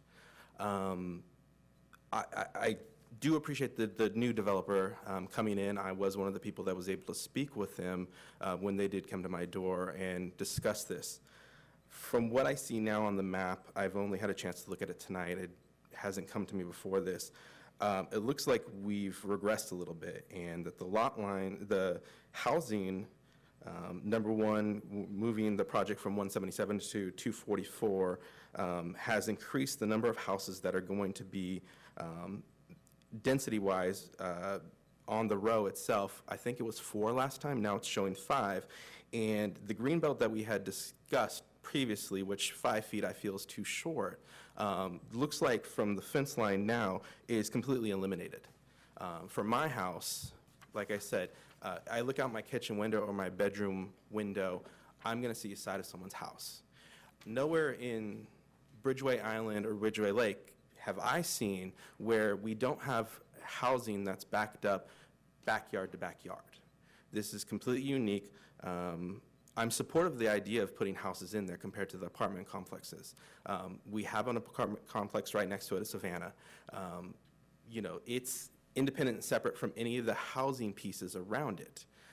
So the concern, like I said, the concern is that being able to put a 10, 15, 20 foot, anywhere, some type of space between my back fence and to where the first house is would be greatly appreciated in this project. I'm one of the people that I'm happy that they replaced my fence, and from what my understanding is, it would be a 3-foot concrete wall put up, and then the 6-foot regular wood fence that would be put up. So we're talking 9 feet right there. Well, that's great, but having a house that's 20 feet tall, that's going to be now blocking sunlight from coming in to my backyard is concerning by not having that space available to have it come down. You know, the backyard faces north, so the sunlight, I don't get a ton of sunlight from east to west on the way that the house is. South is where, front of my house is where most of the sunlight comes in, so in my backyard, we don't get as much. So I wanted to let you guys know of the concern in that. Obviously, the impact on the schools. I have a 1.5-year-old son who we live within walking distance of the school. Now, the impact on the school, if we're putting in 244 units into this area, will be great. It will be great. People right now are sleeping in their cars overnight to get their children into kindergarten because it is such a great school. So it's great to have that at our disposal, to have it right there, but at the same time, this does impact. Like I said, I'm supportive of the idea of this project, but at the same time, the homeowners that have been there for 15 years when this was built in the early 2000s, obviously the rest of them are not here. I'm here to voice my concerns about this, but I think having a little bit of foresight into how we can fix this and how we can make this happen before we move forward with approving of these plans, I would be greatly appreciated from a resident standpoint. Thank you. Thank you.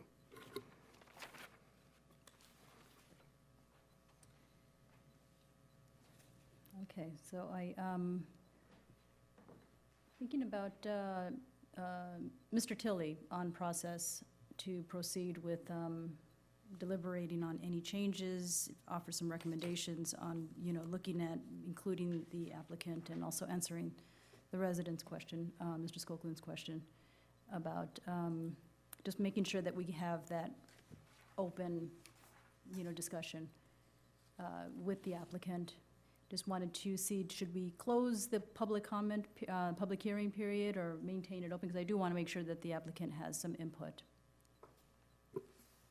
Chair Guerrero, if you wish for the applicant to remain available to answer questions, then I recommend leaving the public hearing open at this time. Okay, thank you. All right, then, I believe we have, yes. I'm sorry. Yeah, could we just ask them if they're still having the strip, the buffer strip like, I forgot that they did that, but I think he's right.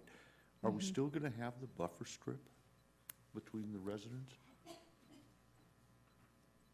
I don't know if that's Justin's answer or the applicant. Good evening, Commissioner and Chair and Commissioners. I'm Jared Meredith. I'm the civil engineer on the project. I've been involved since the previous owner with the original land planning. The strip that's being referred to was landscaping that the previous developer was indicating that could be placed on those southern lots. The typical lot size in this subdivision is 26 feet wide. The lots along the south edge were increased to 34 feet wide so that you could actually plant landscaping on that south edge of those houses. There was never a defined lot or a strip, but what was shown is that we've created the room so that those residents could plant trees, something that's going to create some sort of screening against those units. The lotting layout, count, size has not changed from the original project. It is the same. Thank you. Thank you. Go ahead. Sorry, can you come back up? I just want to make sure that our commissioner understands. I'm sorry, maybe Your I just comments, yeah. didn't hear it. But, so what specifically is how much space is in between the end of the property and the new homes? The south edge property line and the homes, I don't think it's clearly defined because the products haven't been, fully developed, but we've added an extra 8 feet to the width of those lots. I think the question is, what is the setback? So is it setback plus 8 feet, or is it 8 feet? Total, yes.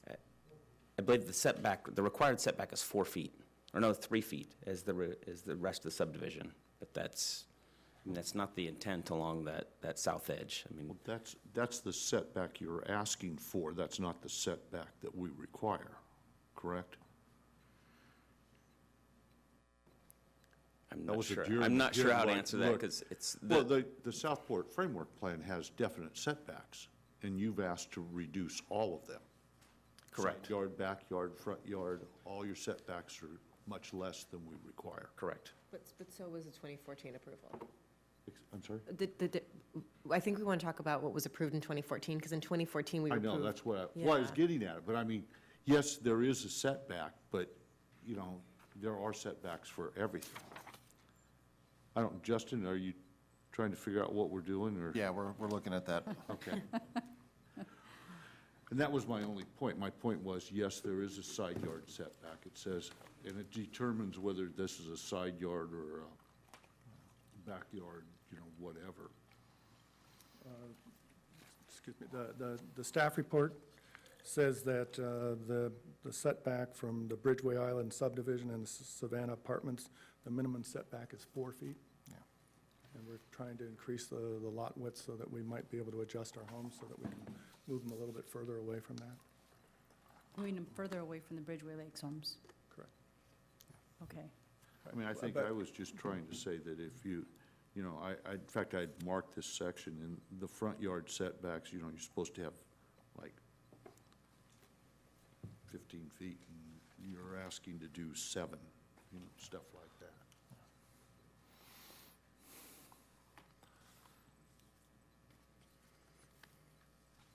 I'm not sure that was a question. Did you, are we all clear? Do we all understand what? I don't But think, we're looking they- for I don't the think they've answer. figured it out yet. Yeah, we're I waiting don't for know, staff. staff looks like they were satisfied with the response. No, that is correct. The farmer plan allows for zero lot line, you know, plotting.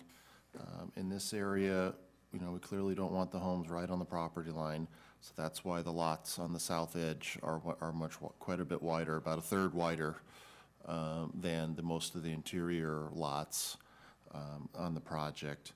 And so the real challenge on this project, and just like with Metro Place and Lindenwood and some of the others that we have done that are analogous to this project, is that, you know, we really lack standards that really fit the small lot, single-family product. We have stuff for apartments, and we have stuff for regular low-density suburban housing, and really nothing in between. And that's exactly what this project is really, you know, it's not dense like these Savannah apartments, which is like about 23 to the acre, but it's not 4 to the acre like Bridgeway Island either. It's right in the middle. And so hence is why we do tend to struggle a little bit with these projects. Well, and I also want to point out, so I apologize, I don't remember there being a greenbelt walkway. So I think we could probably get clarity on. He was the one that said. Okay, because what I think, I'm not sure what the previous applicant represented to you, but again, if you look, or anyone looks at the plan for, included in attachment 2, the lots that are adjacent to the south, which is Cooper Island, are 34.5 feet, and the remaining lots are generally 26. So I do think that, again, I don't know what the previous applicant represented, but I do think that the intent was there to have a larger width in those lots. I don't know if that, I seem to recall that those were within what the property owned, rather than being a green belt that essentially nobody owned or the HOA owned. I don't know if that's helpful, but. Okay. Okay, that's good. That's, hopefully that answers the resident's question about where we were before. I think I do recall the same thing, but that was 2 years ago. Yeah. And, Can I raise one more issue? Right. And I welcome Mona to jump in, but just in regards to the school, I want to remind my fellow commissioners that these properties are going to get built, and there are more properties in the Bridgeway Lakes and Bridgeway Islands neighborhoods that are going to be built out, and that any other project that comes forward is going to be at least this dense, if not more dense. So if we have concerns about kind of, capacity population at our schools, I think that's a conversation to have with representatives on the school board, or the city, and not really the city council, but with the school board, rather than a planning commission or even city council purview. And if I may interject as well, just as a reminder, there is also a conditional use permit that has already been approved for this project, which addresses a number of other conditions related to the impacts of this project. And the way that the city addresses impacts to schools is by the payment of developer impact fees coming from SB 50. And the law states that that is the maximum jurisdiction that we have in mitigating school impacts, is payment of those fees in accordance with SB 50. And we are requiring this project, like we require every other project, to comply with that. thank you. All right, that's good. Commissioner Liebig, did you want to start with your recommendations? Sure. I'm not sure I have recommendations as much as I have concerns, Okay. and wish to deliberate with the commission on some of them. Mr. Kennedy brought up that really we're only changing park, pool, and common area. But that's not what we're changing. We're actually changing the entire tone of the development. This was I would say, a higher-end development gated community geared for maybe older community, and now it is being geared for a higher density, lower income, young family, lots of kids. And so I'm looking at the project differently. And so that's where some of my comments are coming from, if you're going to, or if you're wondering why I'm bringing these up. What you So- were thinking. Yes, sorry. What is he And thinking? to echo Bernadette, I actually wrote down round peg octagon hole. That's good. It's not quite round and square, but we're trying to fit a high-density, single-family home into actually, we're trying to fit single-family homes into a high-density framework, and it's not quite meant for that, but I see staff and the developer doing the best that they can to fit this in. The cost of that is, of course, you have a whole lot of houses, I think it's 222, and very small amount of park. And they can't increase the park, because if you increase the park, then you actually don't meet your minimum density requirement. I have a small problem with that. So now we have these houses that are stacked up against each other, and, a half acre of park. It's a half acre of the big park, and then a couple of smaller parts, including the community garden, which I do like that. The walkability in this is, I have a little bit of concerns. The tot lot is no longer there. It's been sort of moved to the larger park, which that part does make sense to me, except it's also at the intersection of coming off of Southport Parkway. And so that's going to be your highest density traffic. That's where your cars are going faster, coming into the neighborhood, and that's right where the kids are going to be playing. I've some concerns about that. As far as the park goes, yes, private does mean private. I live in one of those neighborhoods that has a private park, and it is treated as such. So if that is a concern, just be aware that private does mean private, and you can restrict access, and they have the right to do that. Although we do say no gates. That's a big difference. So that's no gates on driving in. I'm bringing these up because I actually would like to hear your input on some of my concerns, as I think that, the project's worth going forward, but how it was originally conceived is not how it's being laid out right now, and it's not just changing the clubhouse and the pool. It is a different product, and I want to make sure that it's suitable. It's a whole lot of houses tightly packed together with a whole lot of kids coming, and not a whole lot of park. And I want to make sure that they have places to go, especially if they don't have yards. So as the outdoor space is going to be very important. So I think that is enough to get that discussion moving. So thank you. All right, thank you, Commissioner Liebig. And just wanted to open it up for my commissioners to provide feedback. I think that, I don't care, I'll talk next. No You know, I happen to agree with what Russ is saying down there, because a lot of the same concerns are exactly what I'm talking about. When you're talking about having a public or a private facility, if we're going to have a private facility, everybody is expecting it to be private. They're not expecting a lot of people in there. They're not expecting people at the park. They're going, their park is their park. And people get really funny like that, and they'll start demanding that kids not play on the playground. You have, it'll be a wonderful sight. I happen to drive down whatever the subdivision is right behind the apartments at Touchstone. Lindenwood, I believe is what it's called. And they put their garbage cans out. They have private streets in there. They're not private streets, but they're little tiny streets in there that you can't park out on.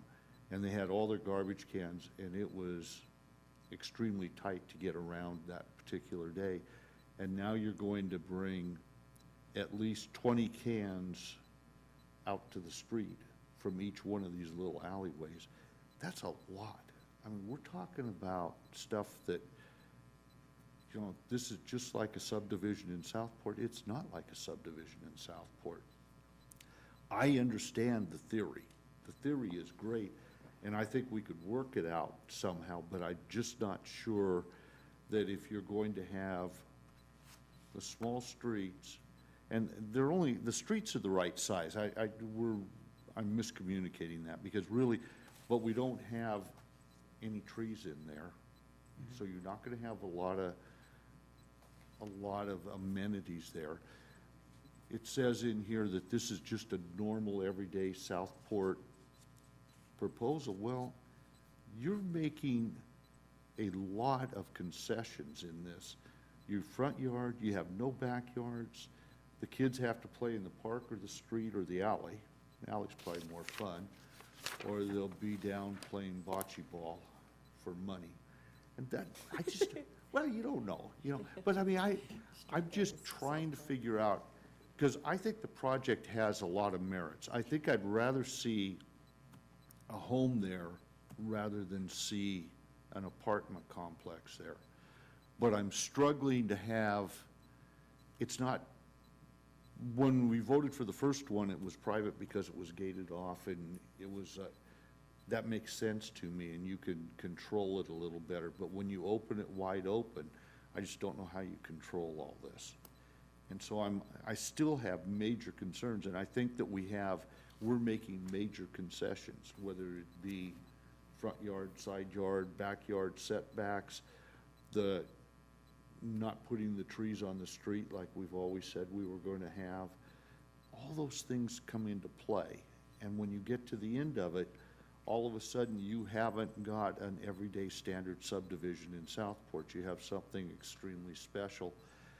And I'm not opposed to special, I just don't know how. It's kind of like Mr. Liebig was saying, that, you know, the first one was probably geared more for seniors maybe, because it was a little different. This is going to be geared for the incoming group, the newly married couple. It's just going to be a lot of kids and a lot of people in a very small area that's very confined and with very few amenities in all reality.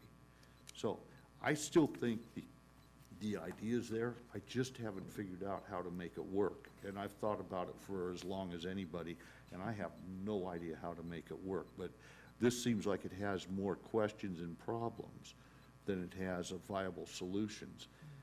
But I'm willing to listen to anybody that's got a great idea to make it work. So I was wondering if I'm not sure if planning staff is the appropriate ones to weigh in, because I do want to address this park issue. It's a thing.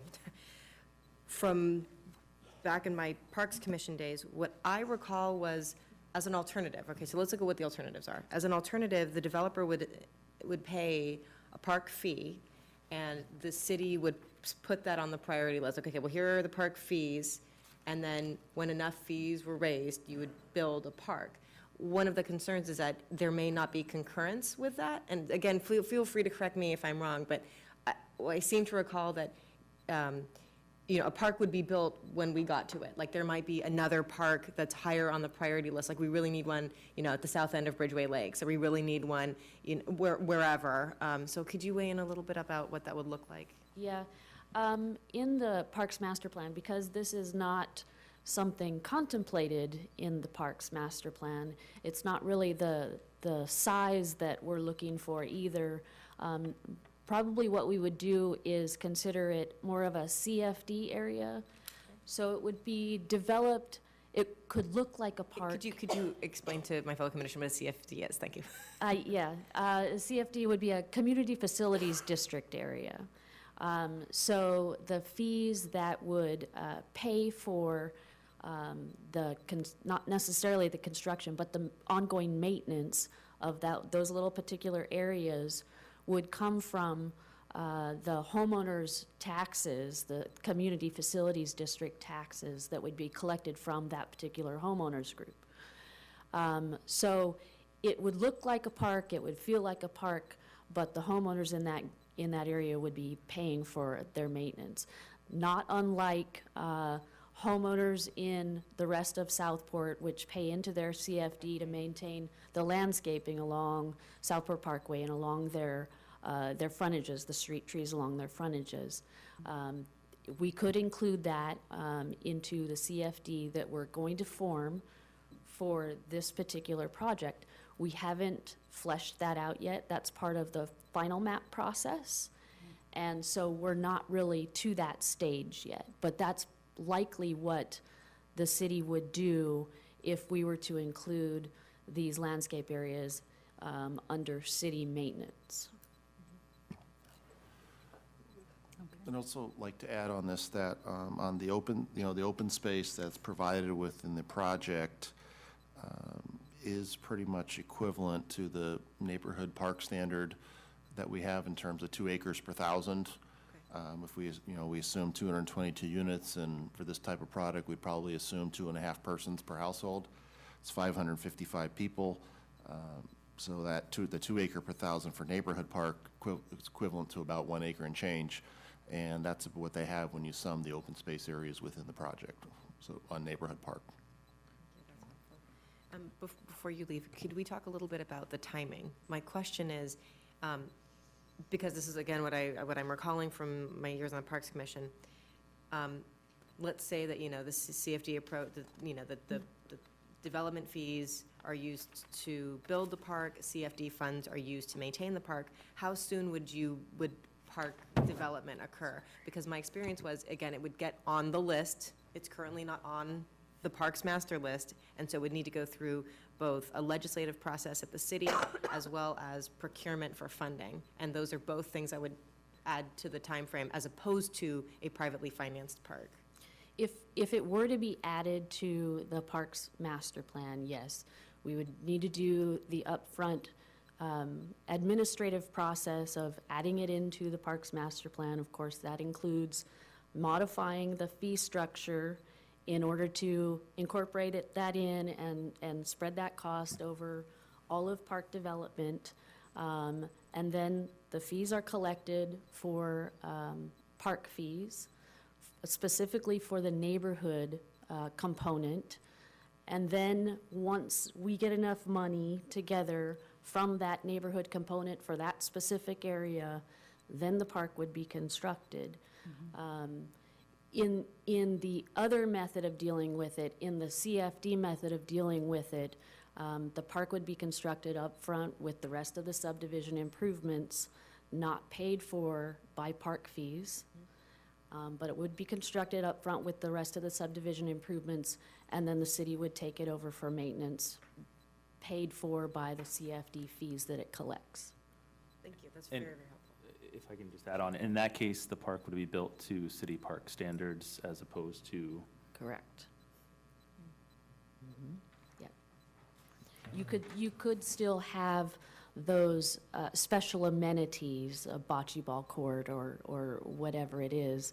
I don't think there's necessarily a prohibition of that type of facility, even within the Parks Master Plan. It does encourage specialized facilities, whatever works for the neighborhood. Commissioner Sternfels, I'm wondering, are you considering a condition to elevate the standard, or? At this point, I'm unsure to what extent our Parks Department has been engaged in this project, and so I would actually be much more comfortable holding this item open to give time for city staff and the applicant to have a more in-depth conversation with Parks about what the appropriate course of action is before I were to go requesting a condition one way or the other. Okay. And that's only on this item, and this is really, from my perspective, the only item I have a concern with. But it is very much in light of Commissioner Liebig's comments on how the scope and the product of this project have changed, and therefore we need to think about it differently. Yeah. I would like to note that this property is within Southport Business Park, which is subject to a development agreement and financing schedule. And so this area is sort of a world unto itself in that regard. The examples that Ms. Williams described are correct in how it's done, our conventional greenfield subdivisions. But this project is part of the business park and thus subject to that development agreement that is applicable here. And so we do have to remain within the parameters of that document and the financing agreement as well. So can you expound, David, then on what that means in context of the conversation we're having? Because I don't understand that connection. You can't have a CFD, is that what you're saying? I'd like to respond actually a little bit in setting some of the parameters. This is a little bit of a unique project in that what's before you today is a tentative map modification. It's true that the applicant has attempted to limit the scope of the modification to change in use of the pool to a park and reorganizing some of the lots so that the number of single-family homes remains the same, but the lots increase. But the Planning Commission does have the ability to look at the tentative map as a whole. However, in doing so, you have to be mindful that the jurisdiction begins and ends with the Subdivision Map Act and the city's municipal code and what that allows us to do in moving forward with tentative maps. Normally, what we wouldn't be doing is talking about the specifics of parks. And as a general principle, making things public or private. As an example that was mentioned previously with roads as an example, that's within the purview of the city engineer. The city engineer determines whether roads are safe, and if they're safe, they can be made private, but that's within the discretion of a completely different public official, and we can't, as Planning Commission, substitute our discretion for the building, or for the city engineer. Likewise, in this case, the anomaly here is that the previous tentative map proposed a swimming pool, and that proposal has now been presented to you as a modification to change that to a park. So again, whereas normally we wouldn't even be talking about what a park would look like and whether it's private or public because we can't really get into that component of it, what you can decide is you can continue with the proposal that was previously approved, which is a swimming pool and the community center, or excuse me, not the community center, but the swimming pool, or the establishment of this park. But if we start talking about financing mechanisms to make it public, we are actually starting to exceed the scope of the corners of the Subdivision Map Act. I'd like to also ask, given that, Commissioner Sternfeld's interest to have Parks and Rec Commission? I'm not interested in entertaining a conversation of what kind of financing mechanism should be used. Right. I think my concern is the question of whether or not this park is public or private is an important one. Mhm. I think it weighs on the project, and that's within our purview. And I'm not sure that I've been given a clear answer via the staff report or tonight's testimony that conversation's been vetted, fully had, and there's a good reason why we're going one direction or the other. And I'm not sure that I can make a decision without having that information. So that's the nexus of my concern. Can you, and also, I just want to expand on that a little bit. There was a pool that was proposed in the gated community, the difference being there's no gate, but the concept of this, of access of this, of the use of whatever's now there, now a park. And I did want to go back to Commissioner Liebig's original concern related to the park, that it's going to be in an area where there's going to be traffic and the safety of the children. Because I want to make sure that question is answered. That was a question I had as well when it was first presented to me. But I just want to kind of look a little more closely. I think council gave us some feedback on that, but if you can just expand on that a little bit. I'm not seeing much of a difference from the original proposal that it was a gated community. It's still a homeowners association, and it is still private for the homeowners that are paying for their fees for use of their neighborhood.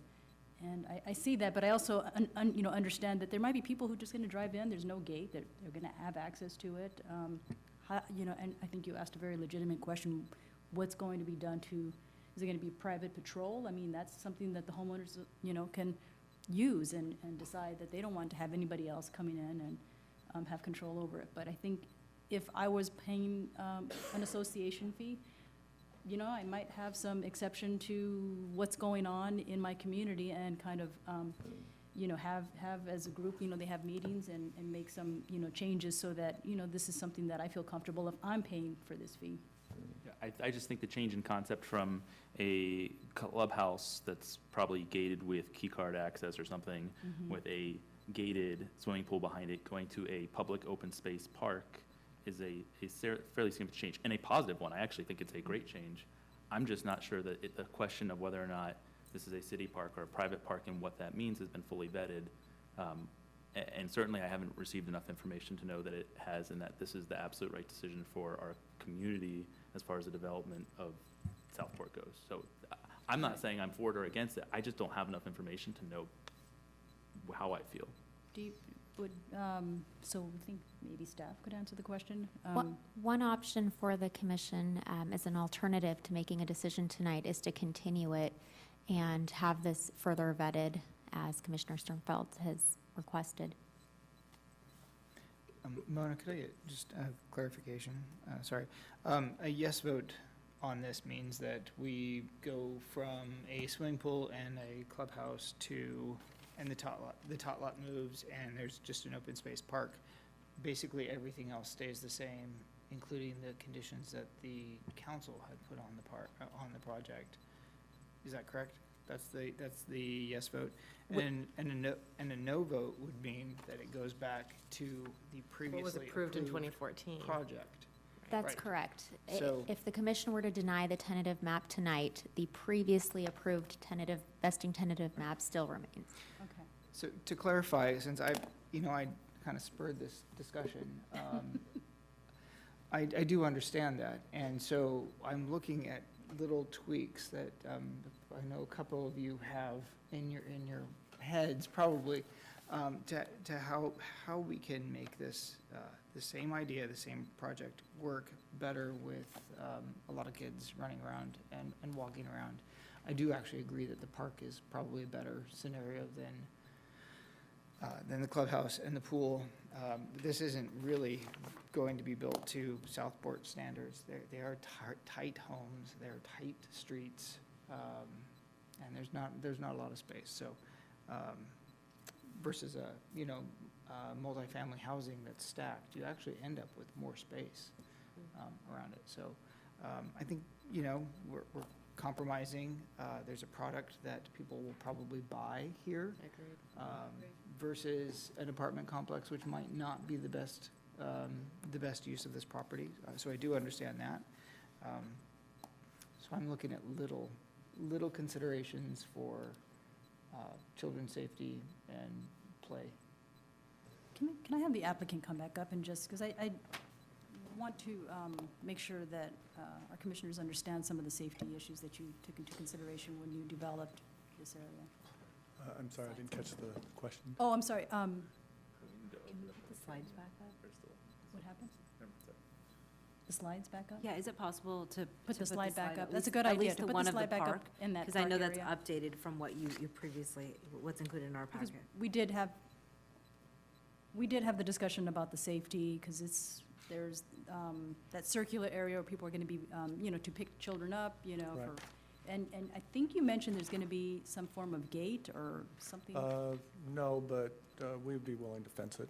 I mean, Fence it? yes, if that, Okay. I mean, I think a low, 4-foot fence around it or something along those lines with a couple of gates would probably work. If to ask Cindy, can we get the slides back up?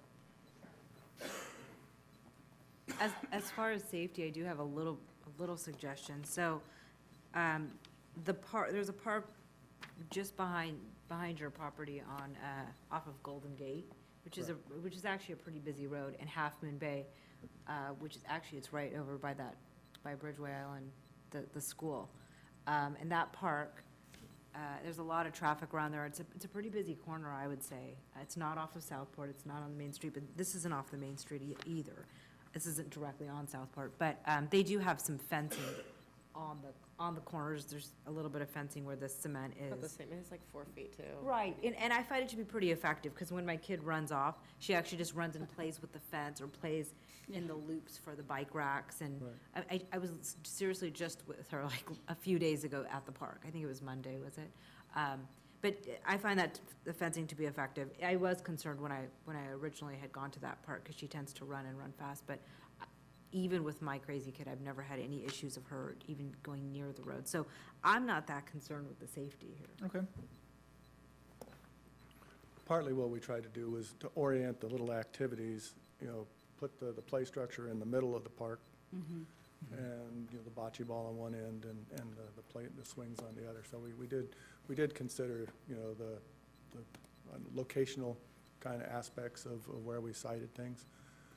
But again, we'd be willing to fence it if that was the pleasure of the commission. Any feedback about that? Is there an interest to put a fencing, or just, no? You don't care? Okay. Dr. Kelcher? You're who I look to for kids' activities. Yes, the elder of the. The elder statesman here. The one without the young kids. I mean, the project is also, designed for, move down, elderly move down. I mean, I've heard a lot of discussion about it's going to be packed with kids and all that, but, I mean, there are other segments of the population that we're also trying to target here. Okay. So I want to say one other thing. Did I interrupt somebody? I'm sorry if I did. I said this on a recent application as well.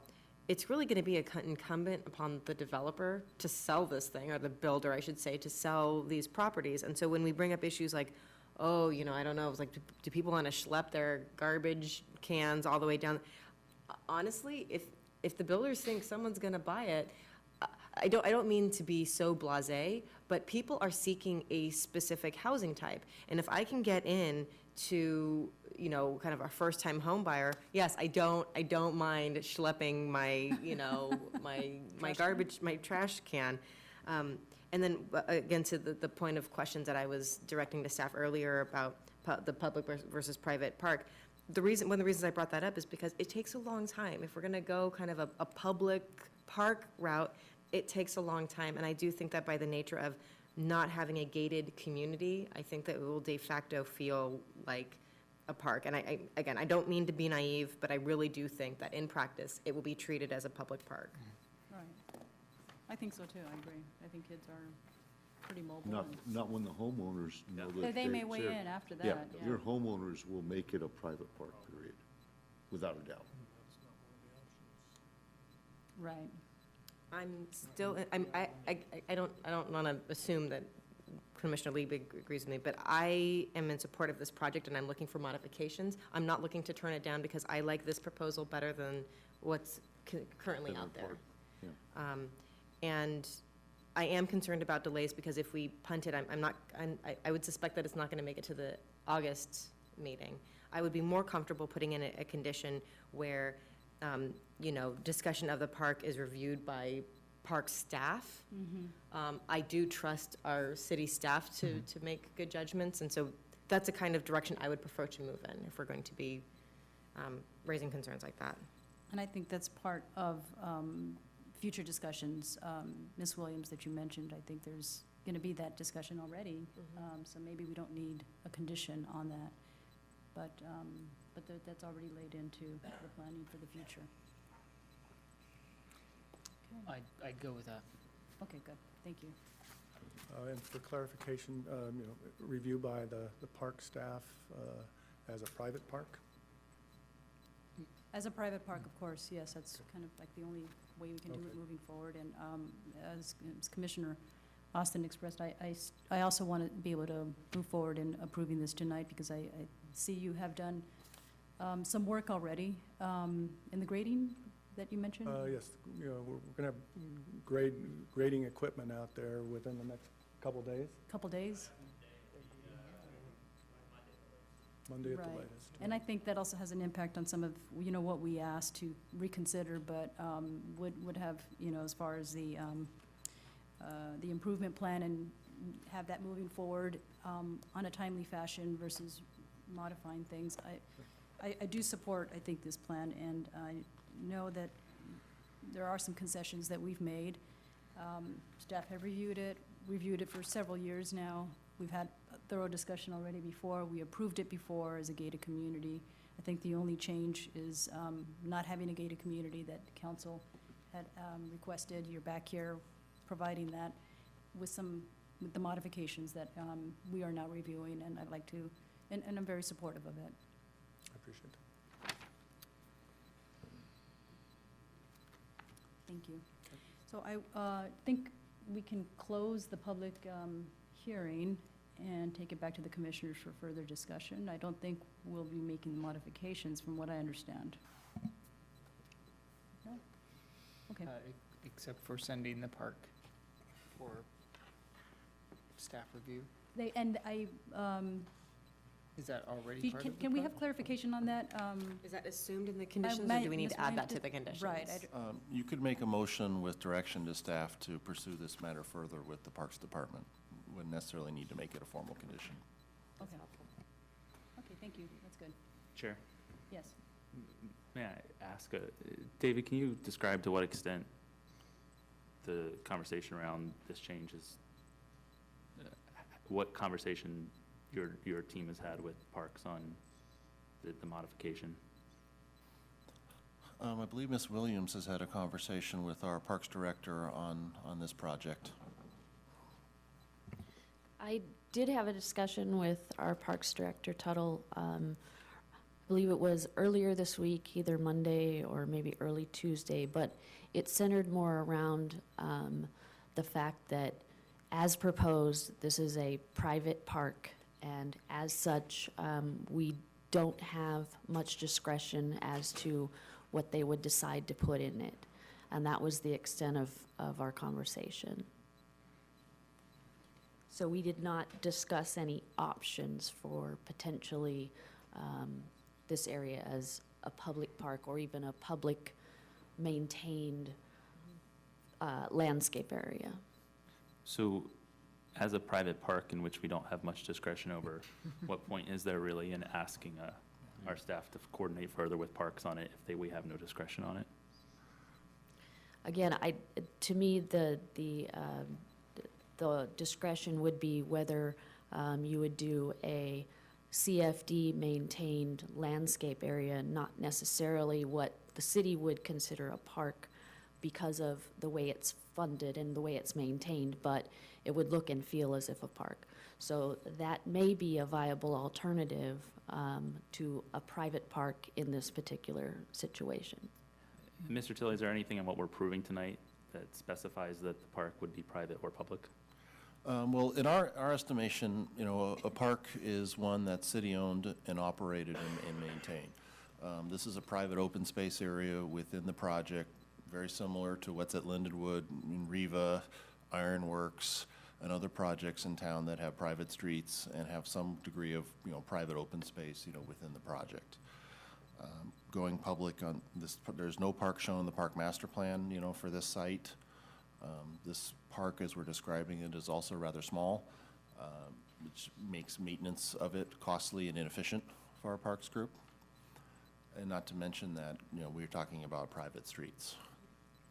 So what we're asking tonight is essentially asking the commission to approve a revision to their site plan that converts this from the pool and clubhouse concept to this open space, area that, we're referring to as a park, but it never has been nor has ever been proposed to be a city park. It's internal for this private development. Perhaps what I'm going for isn't a review of the park. It's not a review of the park amenities. It's a review of the layout and access to the park and egress from the park, particularly by little toddlers. So I think the review of the parcel for safety considerations relative to the road by staff prior to approval is what I'm going for. Would But that, you know, it doesn't make any sense, because they're not gonna have a say in it. If it's private, it's private. they have a say whether or not we have to require a fence in between that main entrance and the Oh, park you property? mean talking that way, just review what his plan is? Yes. In general? Yeah. That's probably a wise thought, that won't hurt anything. But I don't think we have any say in whether we have bocce ball or a tennis court. Correct, I'm out not there. going for that. That's not my concern. Though I love bocce ball, and, you know, Charlie's grandkids have to make money somehow, so. That's right, take me out, I know they'll beat me. Well, you know, the applicant said earlier that, again, I kind of want to go to this kind of good faith effort, right? The applicant said, well, if it's a pleasure of the planning commission, we'll put up a fence. And so I think they're okay with having a fencing and not having a fencing as an example. So I do think that there is an interest on the part of the applicant to create something that doesn't displease the city. No, the question is, do we have a stick? No. But have they been functioning and have we been functioning in good faith effort? I think so. So, I mean, I don't know. Again, I don't mean to be naive, but if they were open to putting a fence or not putting a fence, I would assume that upon discussion with our park staff, if our park staff gives direction one way or another, they've already, you know, They've already talked to they've already them. said that they would do Yeah, they either already way. said they talked to them. So the applicant's already talked to the Parks Department. But then, of course, we said it's a private park, so we don't have any say. If you're just asking them to look a second time at it, I'm sure that's okay. But I don't think they have any say in it. But if they Yeah, saw no, I'm something not saying that. unsafe, they could tell you, yeah, that's not what we normally do. And Ms. Williams being on this project, she probably is by far our best expert internally on park development, safety, accessibility matters, and all of that. So, and she's reviewing the improvement plans, you know, currently as well. There we go, the improvement plans. Okay. Yes, the improvement plans are currently under review, getting closer to approval of the improvement plans. The landscape plans are lagging just a little bit behind that. So I haven't really dug in too much into the landscape plans themselves to see what's planned and what the exact layout is and how everything will access. But we are already providing proper curb ramps and sidewalks along the periphery of all of these landscaped lots. So that would already be in place. On the landscape plans, that's where we would have a chance to see exactly what's planned for those particular lots. Are there any questions related to that? No? Okay. Thank you, Ms. Williams, for that update. Do you have any other comments? Nope. Martha, I might have we may have a solution to this. Yes. If we can just, You and your take a sidebar moment. over there? So, and the concept is back to a simple condition to include a fence or other structure to provide a safe environment for the users of the park. And our attorney is working very diligently over here. So subdividers shall install a gate or similar mechanism or feature to ensure the safe access and use by users of the park site proposed at Lot M. Okay.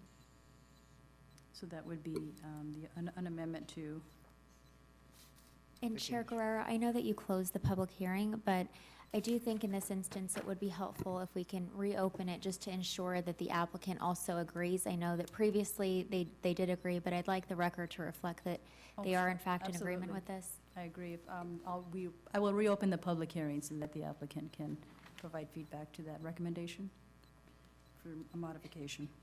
Yes, for the record, we would be willing to install a fence around the park. Thank you for your flexibility.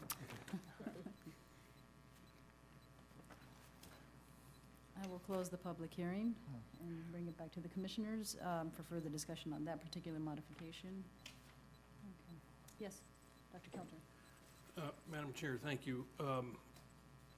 I guess I feel obliged to say something to my fellow commissioners because I haven't said much on this issue, and I don't want to be inscrutable. The dilemma I'm having is that I can't help but think if I was a commissioner when this first came up, I would not have voted for it.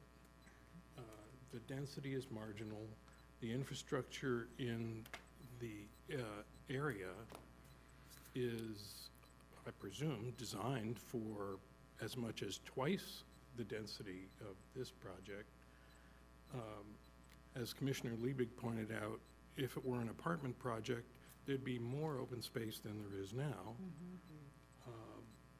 And I think the demographic that we're now talking about, as opposed to 2 years ago, would be as well served by rental as it is by a first home buyer product.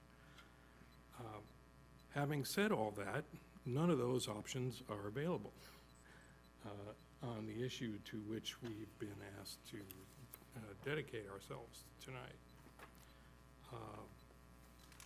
But I haven't really heard anything that would allow me to explain why I would vote for it. It seems, I guess if I were going to vote for the conditional use permit, I would be aiding and abetting a project that I would not have voted for 2 years ago if I was here. So I really can't see my way clear to do that. And that's in way of explanation to why you haven't heard me say much on this issue. So that's my dilemma. And you have a different commission now, since 2014, and I'm not sure this project would pass. Right, but If it that's, were in front of us today, however. that's not one of the options. Right, the options are, a no vote means it goes back to the previously approved project. Correct. And the yes vote means that we have a park and not a swimming pool and clubhouse, and essentially, a couple of little tweaks. So, in order to make this as positive of a change as possible, I think we've had a very lengthy discussion about safety, walking, you name it, and I haven't heard too many additions other than the fence. And I'm just thinking a small fence, not anything major, and even not even a fence. Structure of some sort might be preferred, but that's up to the developer. So with that, you know, I'm working to make this the best change as possible, and if everybody's ready for a motion? Yes, I'm hearing be no. willing to accept the motion. Not ready for motion. Ready for a motion, I think? So my initial concern still hasn't been resolved.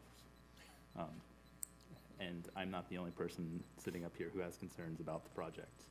And I feel like this discussion shifted very much in a either yes or no option for this evening. And there is a third option, and that is to continue this item to allow staff to have a little more time to answer some of the questions and resolve some of the concerns and give the applicant some additional time. I realize that that's not what many of my fellow commissioners would like to see happen tonight, but it is an alternative. It is one that ultimately would help me feel much more comfortable knowing that I can make a decision with all the information in front of me, which I don't feel like I have in terms of the park piece, and knowing with confidence that park staff is just as comfortable with this proposal and the change in scope as some of my fellow commissioners are. I also think it might help Commissioner Kelter in weighing through some of these issues as well. So to that end, my preference would be to hold this item open and hope that we could get in on our next scheduled meeting in 2 weeks. If that is not the pleasure of this commission, I understand, but I will be holding off on a vote tonight because I can't make a decision in good faith, not knowing that I don't have all the information that I need to make a decision. We can also proceed with the motion potentially that might be on the table, see if we have a majority. We don't necessarily have to have consensus on the commission to pass this evening. Right, I agree. We would ask for a roll call vote, and Okay. If any motion is made to approve, we would ask that the information in the memo for Mr. Hardy be included as part of that motion. Before I pull that, Mr. Sternfelds, can you just reiterate, what are the questions that weren't answered? So my general concern is on the, similar to the conversation that happened the first time around with the streets being public or private, is the park public or private? And is that an actual, a choice to be made? Is that a policy choice to be made? And if it is, has it been considered and vetted fully by the city? And in consultation with the applicant? And I can say that from my ex parte communications with the applicant, that was the question I had for them. And there was even a response from the applicant in terms of, we could go one way or the other. It's actually easier for us if it's a city-owned park because they do the maintenance. So my concern is access to the park, because I believe all of our open spaces should be open to all of our residents. That's a policy belief I have. And knowing that this is a private park and there could be a case where it would not be open to all of our residents concerns me.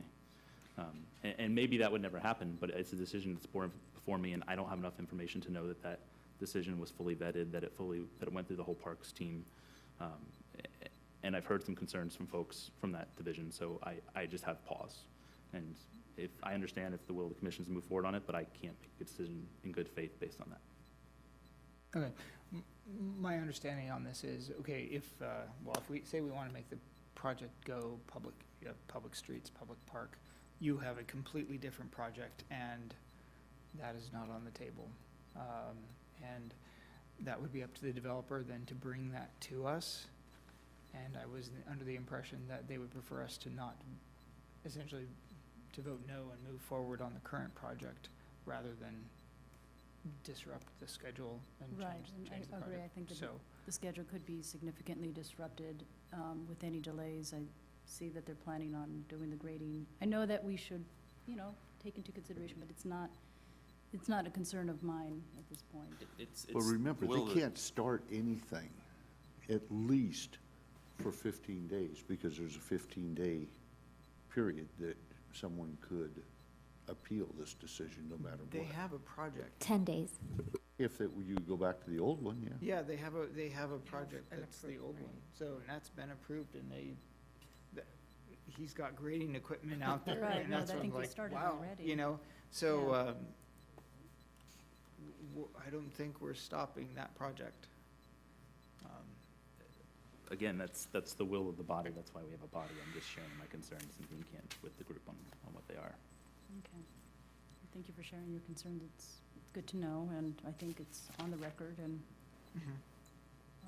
and the city staff are definitely taking that into consideration as they address the improvement plan. And I have sensed that the applicant and everybody in developing this project has been working in good faith and making a lot of modifications, even in our interaction and discussion, have taken our feedback, even here present today. So I don't know about it being public and private, where we can go with that. It's not what we have before us. It's a modification from a swimming pool to play areas and public access, other areas. Commissioner Liebig? It looked like you were about ready to say something. I'm Were you just gonna- considering the move, whether or not we do a straw poll, if we're ready to move forward or not. Yes. I'd rather do that before calling a vote.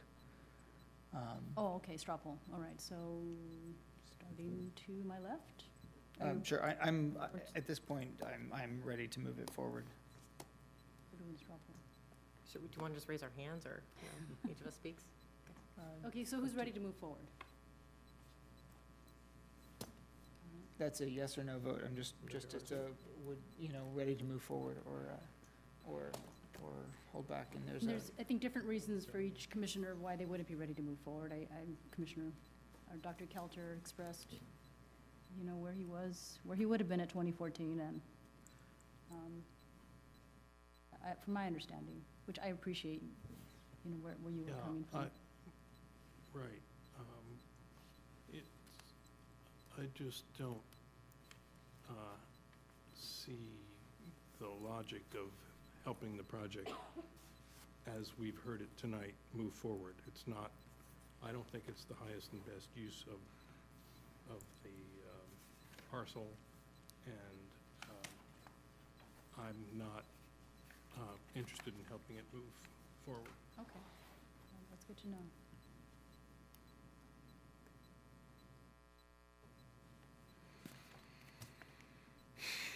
I understand people are looking at me, I'm still contemplating. Okay.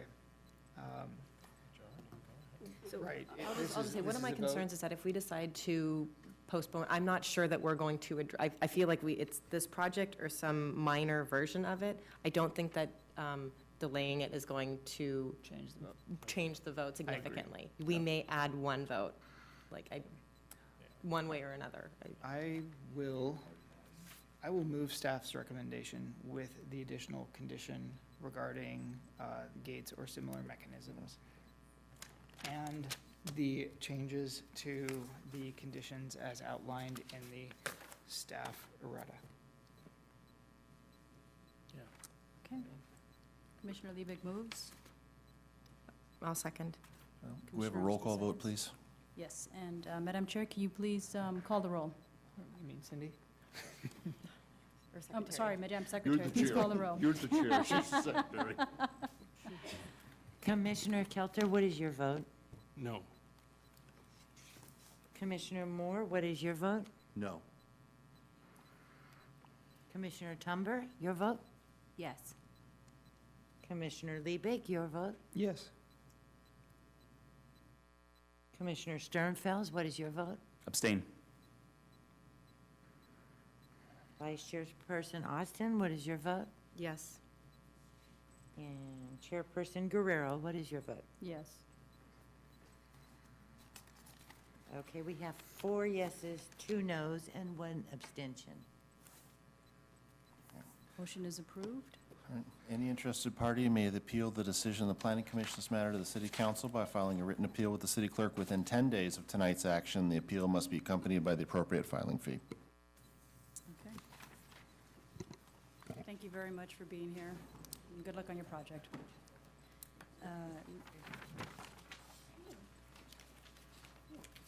All right, next item on our agenda is the general administration of informal discussion. Is there anything provided to us by the commissioners? Okay, Motion to adjourn? and we are adjourned.